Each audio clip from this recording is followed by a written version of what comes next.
ನಮಸ್ಕಾರ. ಬಹಳ ದಿನಗಳ ನಂತರದಲ್ಲಿ ಸಂಸತ್ ಧ್ವನಿಯ ಕಾರ್ಯಕ್ರಮದಲ್ಲಿ ನಾವೆಲ್ಲರೂ ಕೂಡ ಭೇಟಿ ಆಗ್ತಾ ಇದ್ದೀವಿ. 5 ವರ್ಷದ ಹಿಂದೆ ನಿಮ್ಮೆಲ್ಲರ ಆಶೀರ್ವಾದದಿಂದ ಸಂಸತ್ತಿಗೆ ಪ್ರಥಮ ಬಾರಿಗೆ ಆಯ್ಕೆಯಾದ ನಂತರದಲ್ಲಿ ಸಂಸದರಾಗಿ ನಾವು ಮಾಡಬೇಕಾಗಿರುವಂಥ ಅತ್ಯಂತ ಪ್ರಮುಖ ಕೆಲಸದಲ್ಲಿ ಒಂದು, ನಮ್ಮ ಕ್ಷೇತ್ರದ ಜನರ ಆಶೆ ಆಕಾಂಕ್ಷೆಗಳನ್ನು ಇಲ್ಲಿಂದ ಸಂಸತ್ತಿಗೆ ಕೊಂಡೊಯ್ದು ಸರ್ಕಾರಕ್ಕೆ ಕೆಲಸ ಮಾಡೋದು ಒಂದಾದರೆ, ಯೋಜನೆಗಳು ಜಾರಿಗೆ ಆದಾಗ ಅದರಲ್ಲೂ ವಿಶೇಷವಾಗಿ ಪ್ರತಿ ವರ್ಷ ಬಜೆಟ್ನ ಪಾರ್ಲಿಮೆಂಟ್ ಸೆಷನ್ ಕಂಪ್ಲೀಟ್ ಆದ ನಂತರ ಕ್ಷೇತ್ರದ ಜನಕ್ಕೆ ಮತ್ತು ಇದರ ಮುಖಾಂತರ ಲಕ್ಷಾಂತರ ಜನ ಡಿಜಿಟಲ್ ಮೂಲಕ ನೋಡುವಂಥ ದರ್ಶಕರಿಗೂ ಕೂಡ ಇದೆಲ್ಲದರ ಬಗ್ಗೆ ವಿಷಯವನ್ನು ತಿಳಿಸುವಂಥ ಉದ್ದೇಶದಿಂದ ಈ ಪ್ಲಾಟ್ಫಾರ್ಮ್ನ ಶುರು ಮಾಡಿತ್ತು. ಸುಮಾರು 12-14 ಅವತರಣಿಕೆಗಳು ಕಳೆದ 5 ವರ್ಷದಲ್ಲಿ ನಾವು ಮಾಡಿ ಮತ್ತೊಮ್ಮೆ ನಿಮ್ಮೆದುರುಗಡೆ ಬಂದು ನಿಮ್ಮೆಲ್ಲರ ಆಶೀರ್ವಾದದಿಂದ ಮತ್ತೆ ಬೆಂಗಳೂರು ದಕ್ಷಿಣದ ಸಂಸದನಾಗಿ ಆಯ್ಕೆಯಾದ ನಂತರದ ಮೊದಲ ಸಂಸತ್ ಧ್ವನಿಯ ಕಾರ್ಯಕ್ರಮ ಇವತ್ತು ಜರುಗ್ತಾ ಇದೆ. ಅದರಲ್ಲಿ ತಾವೆಲ್ಲರೂ ಕೂಡ ದೊಡ್ಡ ಸಂಖ್ಯೆಯಲ್ಲಿ ಭಾಗವಹಿಸ್ತಾ ಇದ್ದೀರಿ. ನಿಮಗೆ ನಾನು ಈ ಕಾರ್ಯಕ್ರಮಕ್ಕೆ ಮತ್ತೆ ಸ್ವಾಗತವನ್ನು ಕೋರ್ತಾ ಇದ್ದೇನೆ. This is a shining example of participatory democracy. ನಮ್ಮ ಪ್ರಧಾನಮಂತ್ರಿಗಳು ಯಾವಾಗಲೂ ಕೂಡ ಒಂದು ಪ್ರಜಾಪ್ರಭುತ್ವ ಯಶಸ್ವಿ ಆಗಬೇಕು ಅಂತಾದರೆ ಅದರಲ್ಲಿ ಜನರ ಒಂದು ಭಾಗವಹಿಸುವಿಕೆ ಮತ್ತು ಪಾರ್ಟಿಸಿಪೇಷನ್ ದೊಡ್ಡದಾಗಿರಬೇಕು ಅಂತ ಪದೇ ಪದೇ ಹೇಳ್ತಾ ಇರ್ತಾರೆ. ಬಹುಶಃ ದೇಶದಲ್ಲಿ ಕೆಲವು ಲೋಕಸಭಾ ಕ್ಷೇತ್ರಗಳಿರ್ಬೋದು, ಈ ರೀತಿಯ ಪಾಲಿಸಿ ಸಜೆಷನ್ಸ್ಗಳ ಬಗ್ಗೆ, ಕೇಂದ್ರ ಸರ್ಕಾರದ ರಾಜ್ಯ ಸರ್ಕಾರದ ಕಾನೂನುಗಳ ಬಗ್ಗೆ, ಬಜೆಟ್ನ ನುವಾನ್ಸಸ್ನ ಬಗ್ಗೆ ಚರ್ಚೆ ಮಾಡಿ ಅಂತ ಹೇಳಿ ಒಂದು ಫೇಸ್ಬುಕ್ ಪೋಸ್ಟ್ ಹಾಕಿ ಆಹ್ವಾನ ಮಾಡಿದ್ರೆ ಆಡಿಟೋರಿಯಂ ತುಂಬುವಷ್ಟು ಜನ ಬರುವಂಥದ್ದು ಬಹುಶಃ ಬೆಂಗಳೂರು ಸೌತ್ನಲ್ಲಿ ಮಾತ್ರ ಸಾಧ್ಯ ಅನಿಸುತ್ತೆ. ಈ ಕ್ಷೇತ್ರದ ಒಂದು ಪ್ರಜ್ಞಾವಂತ ನಾಗರಿಕತೆಗೆ ಒಂದು ಸಾಕ್ಷಿ ಇದು. ಕಾರ್ಯಕ್ರಮದಲ್ಲಿ ನಮ್ಮ ಜೊತೆಗೆ ನಮ್ಮವರೇ ಆದಂಥ ಕಳೆದ 5 ವರ್ಷದಲ್ಲಿ ಹಿಂದೆ ಸಂಸತ್ ಧ್ವನಿ ಬಜೆಟ್ ಎಡಿಷನ್ಗಳಲ್ಲೂ ಕೂಡ ತಮ್ಮೆದುರುಗಡೆ ಬಂದು ಬಜೆಟ್ನ ಅದರಲ್ಲೂ ವಿಶೇಷವಾಗಿ ನಮ್ಮೆಲ್ರಿಗೂ ನೇರವಾಗಿ ಅಪ್ಲೈ ಆಗುವಂಥ ಪರ್ಸನಲ್ ಟ್ಯಾಕ್ಸೇಷನ್ನ ಕುರಿತಾಗಿ ವಿಶೇಷವಾಗಿ ಪ್ರೆಸೆಂಟೇಷನ್ಗಳನ್ನು ಕೊಟ್ಟು ನಮಗೆ ತಿಳಿ ಹೇಳಿದಂಥ ಗುರುಪ್ರಸಾದ್ ಸರು ಮತ್ತು ಅವರ ತಂಡದ ಗುರುವಂಜನಾದ ತಂಡದಲ್ಲೇ ನಮಗೆ ಆತ್ಮೀಯರಾಗಿ ನನಗೂ ಯಾವಾಗಲೂ ಕೂಡ ಸಲಹೆ ಮಾಡುವಂಥ ಪ್ರಶಾಂತ್ ಅವರು ಇಬ್ಬರು ಕೂಡ ಇವತ್ತು ಕಾರ್ಯಕ್ರಮದಲ್ಲಿ ನಮ್ಮ ಜೊತೆಗಿದ್ದಾರೆ. ನಾನು ಅವರನ್ನು ಕೂಡ ಈ ಕಾರ್ಯಕ್ರಮದಲ್ಲಿ ನಿಮ್ಮೆಲ್ಲರ ಪರವಾಗಿ ಸ್ವಾಗತ ಮಾಡ್ತೇನೆ. ಹೋದ ಸತಿ ಕೂಡ ನನಗೆ ನೆನಪಿದೆ, ನಿಮ್ಮ ಸೆಷನ್ ಆದಮೇಲೆ ಸರ್ ಭಾಳಷ್ಟು ಜನರ ರೆಸ್ಪಾನ್ಸ್ಗಳು ಬಂದಿತ್ತು. ತುಂಬ ಜನ ಆ ವಿಡಿಯೋಗಳನ್ನು, ಆ ಲಿಂಕನ್ನು ಎಷ್ಟೋ ಕಡೆ ಶೇರ್ ಮಾಡಿ ಅದರಲ್ಲಿ ನೀವು ಮಾಡಿದಂಥ ಅನಾಲಿಸಿಸ್ಸು, ಬಜೆಟ್ನ ಟ್ಯಾಕ್ಸೇಷನ್ ಅನಾಲಿಸಿಸ್ಸು ತುಂಬ ಅದು ಹರಿದಾಡಿತ್ತು, ಜನಕ್ಕೆ ಅದರಿಂದ ಉಪಯೋಗ ಆಗಿತ್ತು.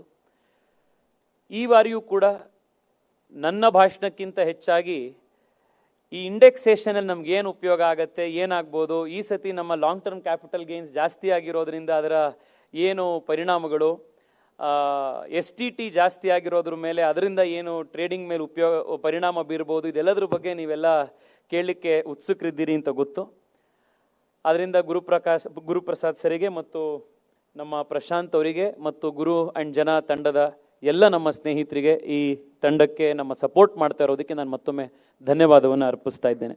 ಅದ್ರ ಜೊತೆಗೆ ಇವತ್ತು ನಮ್ಮ ಜೊತೆಗೆ ಬೆಂಗಳೂರು ಅಂತಂದರೆ ಸ್ಟಾರ್ಟಪ್ಗಳ ನಗರ, ಸ್ಟಾರ್ಟಪ್ನ ಧ್ವನಿಯಾಗಿ what the budget means to startups in India. ಯಾಕೆಂದರೆ ಈ ಬಜೆಟ್ನಲ್ಲಿ ನಾವು ಒಂದು ದೊಡ್ಡ ಐತಿಹಾಸಿಕವಾದಂಥ ನಿರ್ಧಾರ ತೆಗೆದುಕೊಂಡಿದೆ. ಸುಮಾರು 10-12 ವರ್ಷದಿಂದ ಈ ಏಂಜಲ್ ಟ್ಯಾಕ್ಸನ್ನು ತೆಗಿಬೇಕು ಅನ್ನೋದ್ರ ಬಗ್ಗೆ ಒಂದು ಡಿಮ್ಯಾಂಡ್ ಇತ್ತು.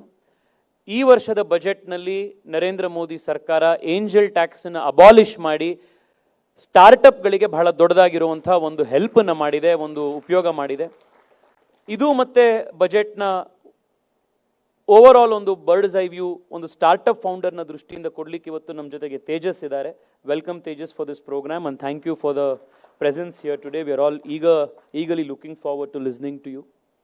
ಸ್ನೇಹಿತರೆ, ನಾನು ಹೆಚ್ಚು ಸಮಯ ತಗೊಳ್ಳೋದಿಲ್ಲ, ಆದರೆ ಈ ಬಜೆಟ್ನ ಪೊಲಿಟಿಕಲ್ ಮತ್ತು ಗ್ಲೋಬಲ್ ಇಕನಾಮಿಕ್ ಕಾಂಟೆಕ್ಸ್ಟ್ ಏನು ಅನ್ನೋದನ್ನು ನಿಮ್ಮ ಎದುರುಗಡೆ ಇಡಲೇಬೇಕು. ಯಾಕೆಂದರೆ ಈ ಬಜೆಟನ್ನು ನಾವು ಸರಿಯಾದಂಥ ದೃಷ್ಟಿಯಲ್ಲಿ ಅರ್ಥ ಮಾಡ್ಕೊಳ್ಬೇಕು ಮತ್ತು ಅದರ ಅಪ್ರಿಷಿಯೇಟ್ ಮಾಡಬೇಕು ಅಂತಂದರೆ, ಬಜೆಟ್ ಯಾವ ಒಂದು ಗ್ಲೋಬಲ್ ಪೊಲಿಟಿಕಲ್ ಆ್ಯಂಡ್ ಇಕನಾಮಿಕ್ ಕಾಂಟೆಕ್ಸ್ಟ್ನಲ್ಲಿ ಡೆಲಿವರ್ ಆಯಿತು ಅನ್ನೋದನ್ನು ನಾವು ಅರ್ಥ ಮಾಡ್ಕೊಳ್ಬೇಕಾಗಿರೋದು ಇಟ್ ಇಸ್ ಪ್ಯಾರಮೌಂಟ್ ಇಂಪಾರ್ಟೆಂಟ್. ಕಳೆದ 5-6 ವರ್ಷದಿಂದ post COVID and post Ukraine-Russia war and post the tension in the Middle East, global supply chains ಯಾವ ರೀತಿ ಡಿಸ್ರಪ್ಟ್ ಆಗಿದೆ ಅಂತ ನಮಗೆ ಗೊತ್ತಿದೆ. ಪ್ರಪಂಚದ ಅಡ್ವಾನ್ಸ್ಡ್ ಇಕಾನಮಿಗಳು ಎಂಥ ಒಂದು ಚಾಲೆಂಜಿಂಗ್ ಸ್ಟೇಟಲ್ಲಿದ್ದಾವೆ ಅನ್ನೋದು ಗೊತ್ತಿದೆ. ಈ ಎಲ್ಲ ಗ್ಲೋಬಲ್ ಅನ್ಸರ್ಟೆನಿಟೀಸ್ಗಳ ಮಧ್ಯದಲ್ಲೂ ಕೂಡ ಕನ್ಸಿಸ್ಟೆಂಟ್ ಆಗಿ ಕಳೆದ 10 ವರ್ಷದಿಂದ ಯಾವುದಾದ್ರೂ ಒಂದು ಇಕಾನಮಿ, ಯಾವುದಾದ್ರೂ ಒಂದು ದೇಶ ಆರ್ಥಿಕವಾಗಿ ಸ್ಟೆಬಿಲಿಟಿಯನ್ನ ಅಚೀವ್ ಮಾಡಿದೆ ಅಂತಾದರೆ, ಅದ್ರ ಜೊತೆಗೆ fastest growing major economy in the world ಅನ್ನುವಂಥ ಕೀರ್ತಿಯನ್ನು ಪಡೆದಿದೆ ಅನ್ನೋದಾದರೆ ಅದು ಭಾರತದ ಇಕಾನಮಿ ಮಾತ್ರ. ಈ ಬಜೆಟ್ ಈ ನಮ್ಮ ಇಕನಾಮಿಕ್ ಗ್ರೋತ್ ಕಳೆದ 10 ವರ್ಷದಲ್ಲಿ ನಾವೇನು ಈ ಗ್ಲೋಬಲ್ ಅನ್ಸರ್ಟೆನಿಟೀಸ್ ಮಧ್ಯದಲ್ಲಿ ಅಚೀವ್ ಮಾಡಿದ್ದೀವಿ, ಅದನ್ನು ಇದೇ ರೀತಿ ಮುಂದುವರಿಸುವಂಥ ಮತ್ತೆ ಪ್ರಧಾನಮಂತ್ರಿಗಳು ಪ್ರತಿ ಸಾರಿಯೂ ಕೂಡ ವಿಕಸಿತ ಭಾರತ 2047 ಅನ್ನುವಂಥ ಅವರ ಕಲ್ಪನೆಯನ್ನು, ಭಾರತದ ಕಲ್ಪನೆಯನ್ನು ಸಾಕಾರಗೊಳಿಸಲಿಕ್ಕೆ ಬಹಳ ದೊಡ್ಡ ಮೈಲಿಗಲ್ಲಾಗಿ ಈ ಬಜೆಟ್ ಕೆಲಸ ಮಾಡಿದೆ. ಈ ಬಜೆಟ್ನ ಫೋಕಸ್ ಯಾವುದು ಅಂತಂದರೆ, ತಾವಾಗಲೇ ಪತ್ರಿಕೆಗಳಲ್ಲಿ ಓದಿದ್ದೀರಿ, ನಿರ್ಮಲಾ ಸೀತಾರಾಮನ್ ಅವರು ಬಜೆಟ್ನ ಪ್ರಸ್ತುತಿ ಮಾಡಬೇಕಾದ್ರೆ ನೀವು ಕೇಳಿದ್ದೀರಿ. The core focus of this budget is employment generation and job creation. 3 ಪದದಲ್ಲಿ ಇಡೀ ಬಜೆಟ್ನ ಮೊದಲನೇ ಲೈನ್ನಿಂದ ಲಾಸ್ಟ್ ಲೈನ್ನ ಬಜೆಟ್ನ ಸಾರನ ನಾವು ಸಮರೈಸ್ ಮಾಡಬೇಕು ಅಂತಂದರೆ jobs, jobs and jobs.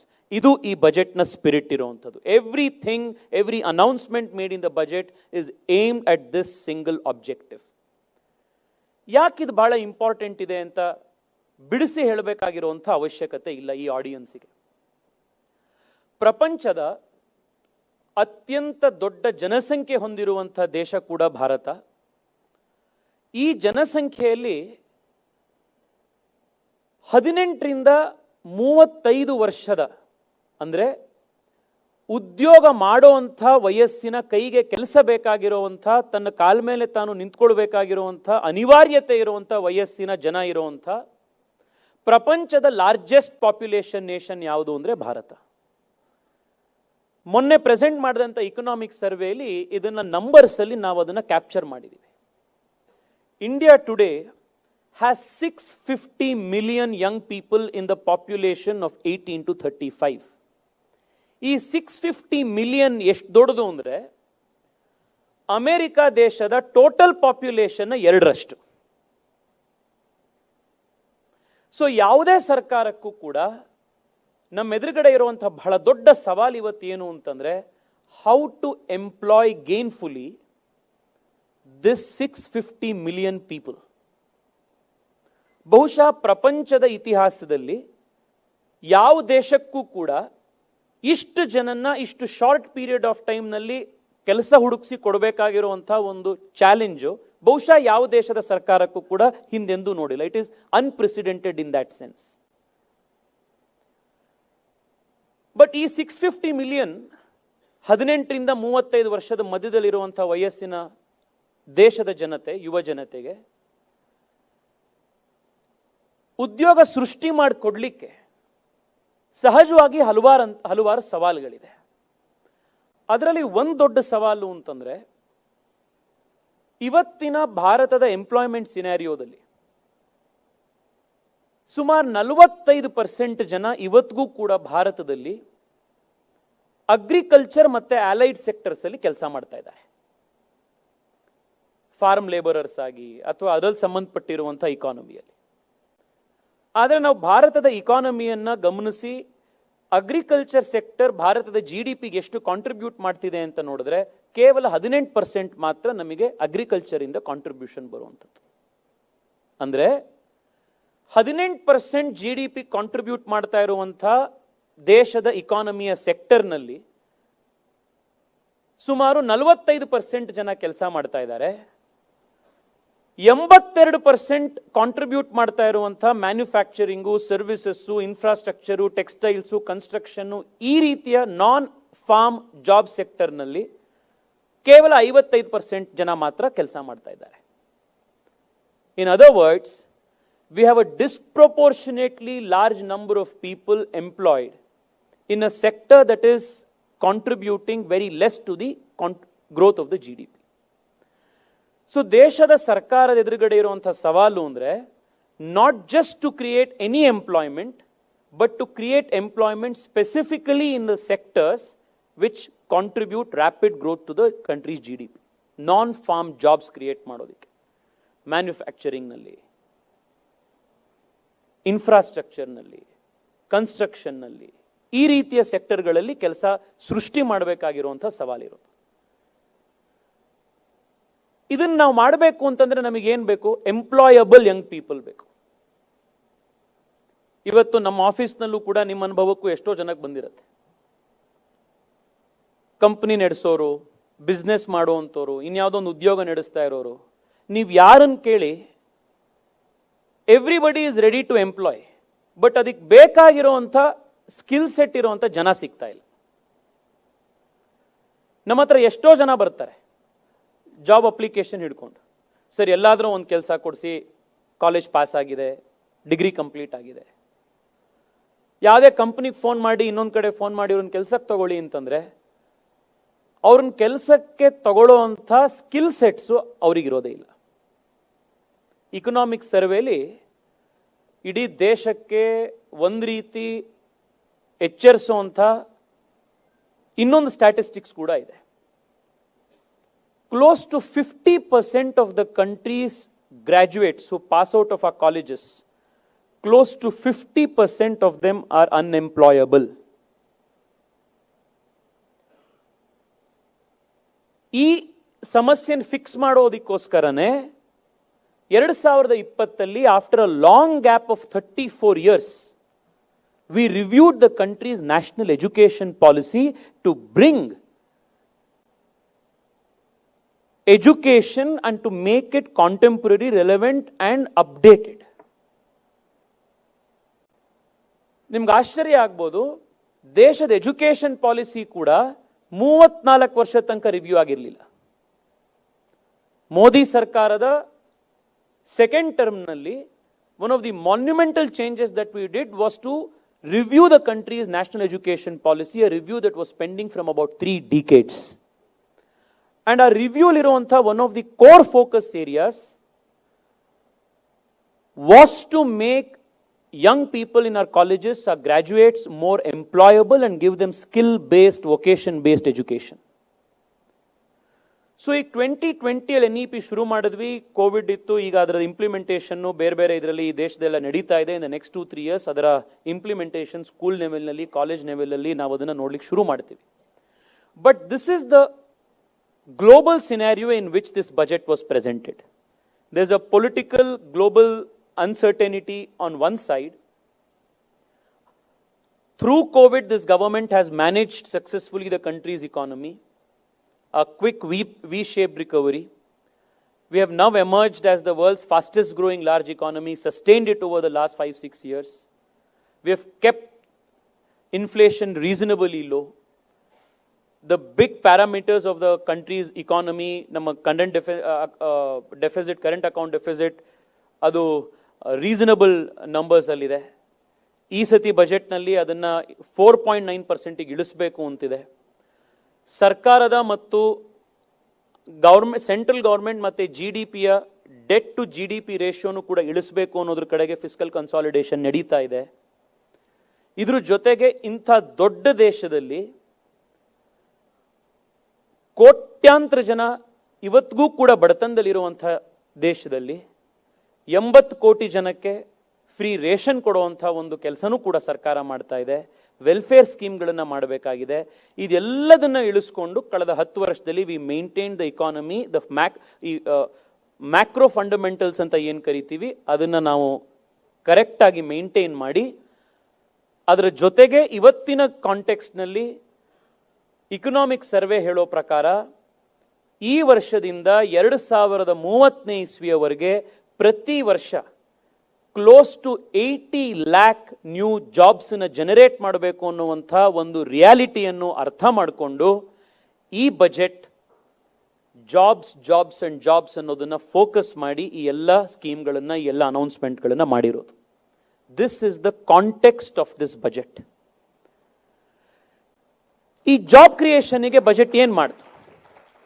There are 3-4 initiatives that this budget has primarily focused on, areas that this budget has focused on to create and trigger this virtuous cycle of investment, employment, consumption, and which leads to further growth of investment and employment. ಈ virtuous cycle ನ trigger ಮಾಡೋದಕ್ಕೋಸ್ಕರ ಈ budget ಮತ್ತಷ್ಟು ಕೆಲಸ ಮಾಡಿದೆ 3-4 ಸೆಕ್ಟರ್ನಲ್ಲಿ. ಮೊದಲನೇದು, ನಿಮ್ಮೆಲ್ರಿಗೂ ನೆನಪಿದೆ, ಕಳೆದ 3-4 ವರ್ಷದಲ್ಲಿ ಎಸ್ಪೆಷಲಿ ಆಫ್ಟರ್ ಕೋವಿಡ್ ಕೇಂದ್ರ ಸರ್ಕಾರ PLI ಸ್ಕೀಮ್ಗಳನ್ನು ಜಾರಿಗೆ ತಂತು. PLI ಅಂದರೆ ಪ್ರೊಡಕ್ಷನ್ ಲಿಂಕ್ಡ್ ಇನ್ಸೆಂಟಿವ್ ಸ್ಕೀಮ್ಗಳು.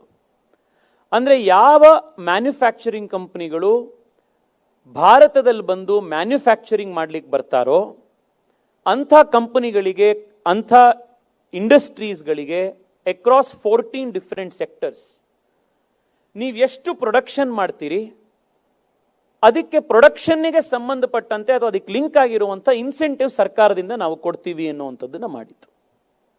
ಇದನ್ನ ಮಾಡುವಂಥ ಉದ್ದೇಶ ಯಾಕಿದ್ದು ಅಂದರೆ, ಕೋವಿಡ್ ಆದ ನಂತರದಲ್ಲಿ there was a huge disruption in the global logistics and supply chain. A lot of companies wanted to shift their manufacturing bases to any other place outside of China. ಅಥವಾ ಇನ್ನಷ್ಟು ಕಂಪನಿಗಳು China +1 ಅನ್ನುವಂಥ ಸ್ಟ್ರಾಟಜಿನ ಮಾಡ್ತಾ ಹೋದ್ರು. ಕೆಲವು ಕಂಪನಿಗಳು ಎನಿಥಿಂಗ್ ಬಟ್ ಚೈನಾ ಅನ್ನುವಂಥ ಸ್ಟ್ರಾಟಜಿಯನ್ನು plan ಮಾಡಿದ್ರು. ಇಂಥ ಟೈಮ್ನಲ್ಲಿ ಬೇರೆ ದೇಶಗಳಿಗೆ ಹೋಗ್ದಲೆ ಈ ಕಂಪನಿಗಳು ಅವರ ಮ್ಯಾನುಫ್ಯಾಕ್ಚರಿಂಗನ್ನು ಸೆಟಪ್ ಮಾಡೋಕ್ಕೆ ಭಾರತಕ್ಕೇನೆ ಬರಬೇಕು ಅನ್ನುವಂಥ ಉದ್ದೇಶದಿಂದ, ಅವರನ್ನ ಇನ್ಸೆಂಟಿವೈಸ್ ಮಾಡಬೇಕು ಅನ್ನುವಂಥ ಉದ್ದೇಶದಿಂದ ಈ PLI ಸ್ಕೀಮ್ಗಳನ್ನ 14 ಸೆಕ್ಟರ್ನಲ್ಲಿ ನಾವು ಶುರು ಮಾಡಿದ್ವಿ.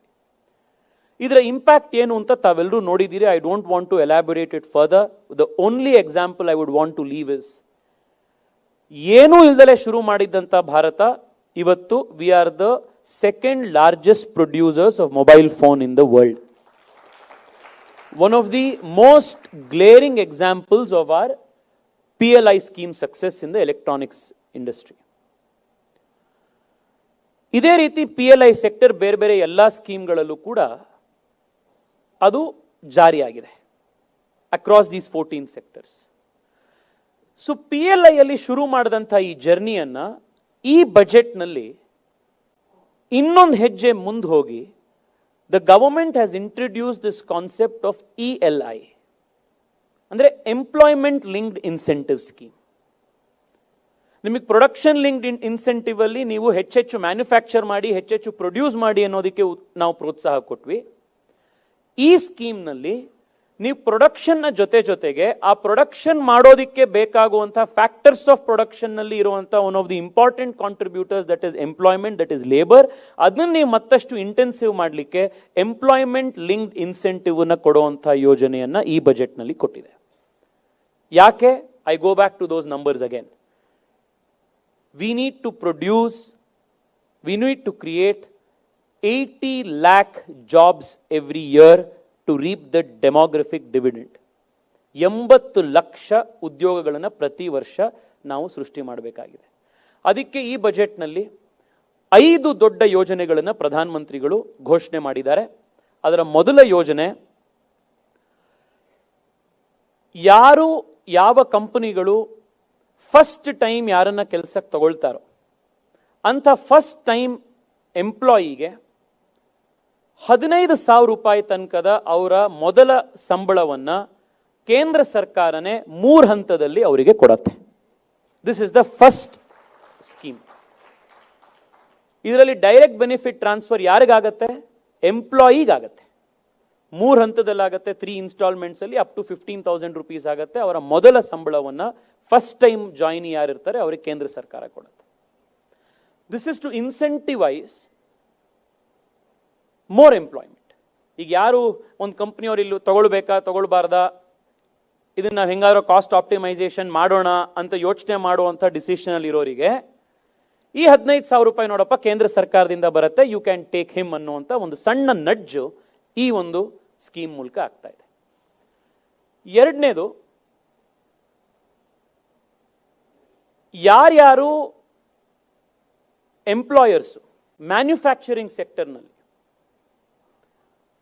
50 ಜನನ ಅಥವಾ ಅದಕ್ಕಿಂತ ಹೆಚ್ಚು ಜನನ ಒಂದು ಗ್ರೂಪಲ್ಲಿ ತಗೊಳ್ತಾರೆ, ಆ ರೀತಿಯ ಕಂಪನಿಗಳಿಗೆ, ಆ ರೀತಿಯ ಎಂಪ್ಲಾಯರ್ಸ್ ಅಲ್ಲಿ ಎಂಪ್ಲಾಯಿ ಕಾಂಟ್ರಿಬ್ಯೂಷನ್ ಮತ್ತೆ ಎಂಪ್ಲಾಯರ್ ಕಾಂಟ್ರಿಬ್ಯೂಷನ್ ಟು PF ಏನಿದೆ, EPFO ಕಾಂಟ್ರಿಬ್ಯೂಷನ್, ಅದರ 24% ಕಾಂಟ್ರಿಬ್ಯೂಷನ್ ಅನ್ನು ಕೇಂದ್ರ ಸರ್ಕಾರ ಮಾಡುತ್ತೆ. ಇದರಲ್ಲಿ ಒಂದೇ ಸತಿ 50 ಜನ ಯಾರನ್ನ ಕೆಲಸಕ್ಕೆ ತಗೊಳ್ತೀವಿ ಅನ್ನೋಂಥ ಸಂಸ್ಥೆಗಳಿರುತ್ತೆ, ಅಂತ ಸಂಸ್ಥೆಗಳಿಗೆ ಈ ಯೋಜನೆಯಲ್ಲಿ we are incentivising them to employ 50 people or more at the same time, ಒಟ್ಟಿಗೆ ಗ್ರೂಪಲ್ಲಿ ತಗೊಳ್ಳೋದಕ್ಕೆ.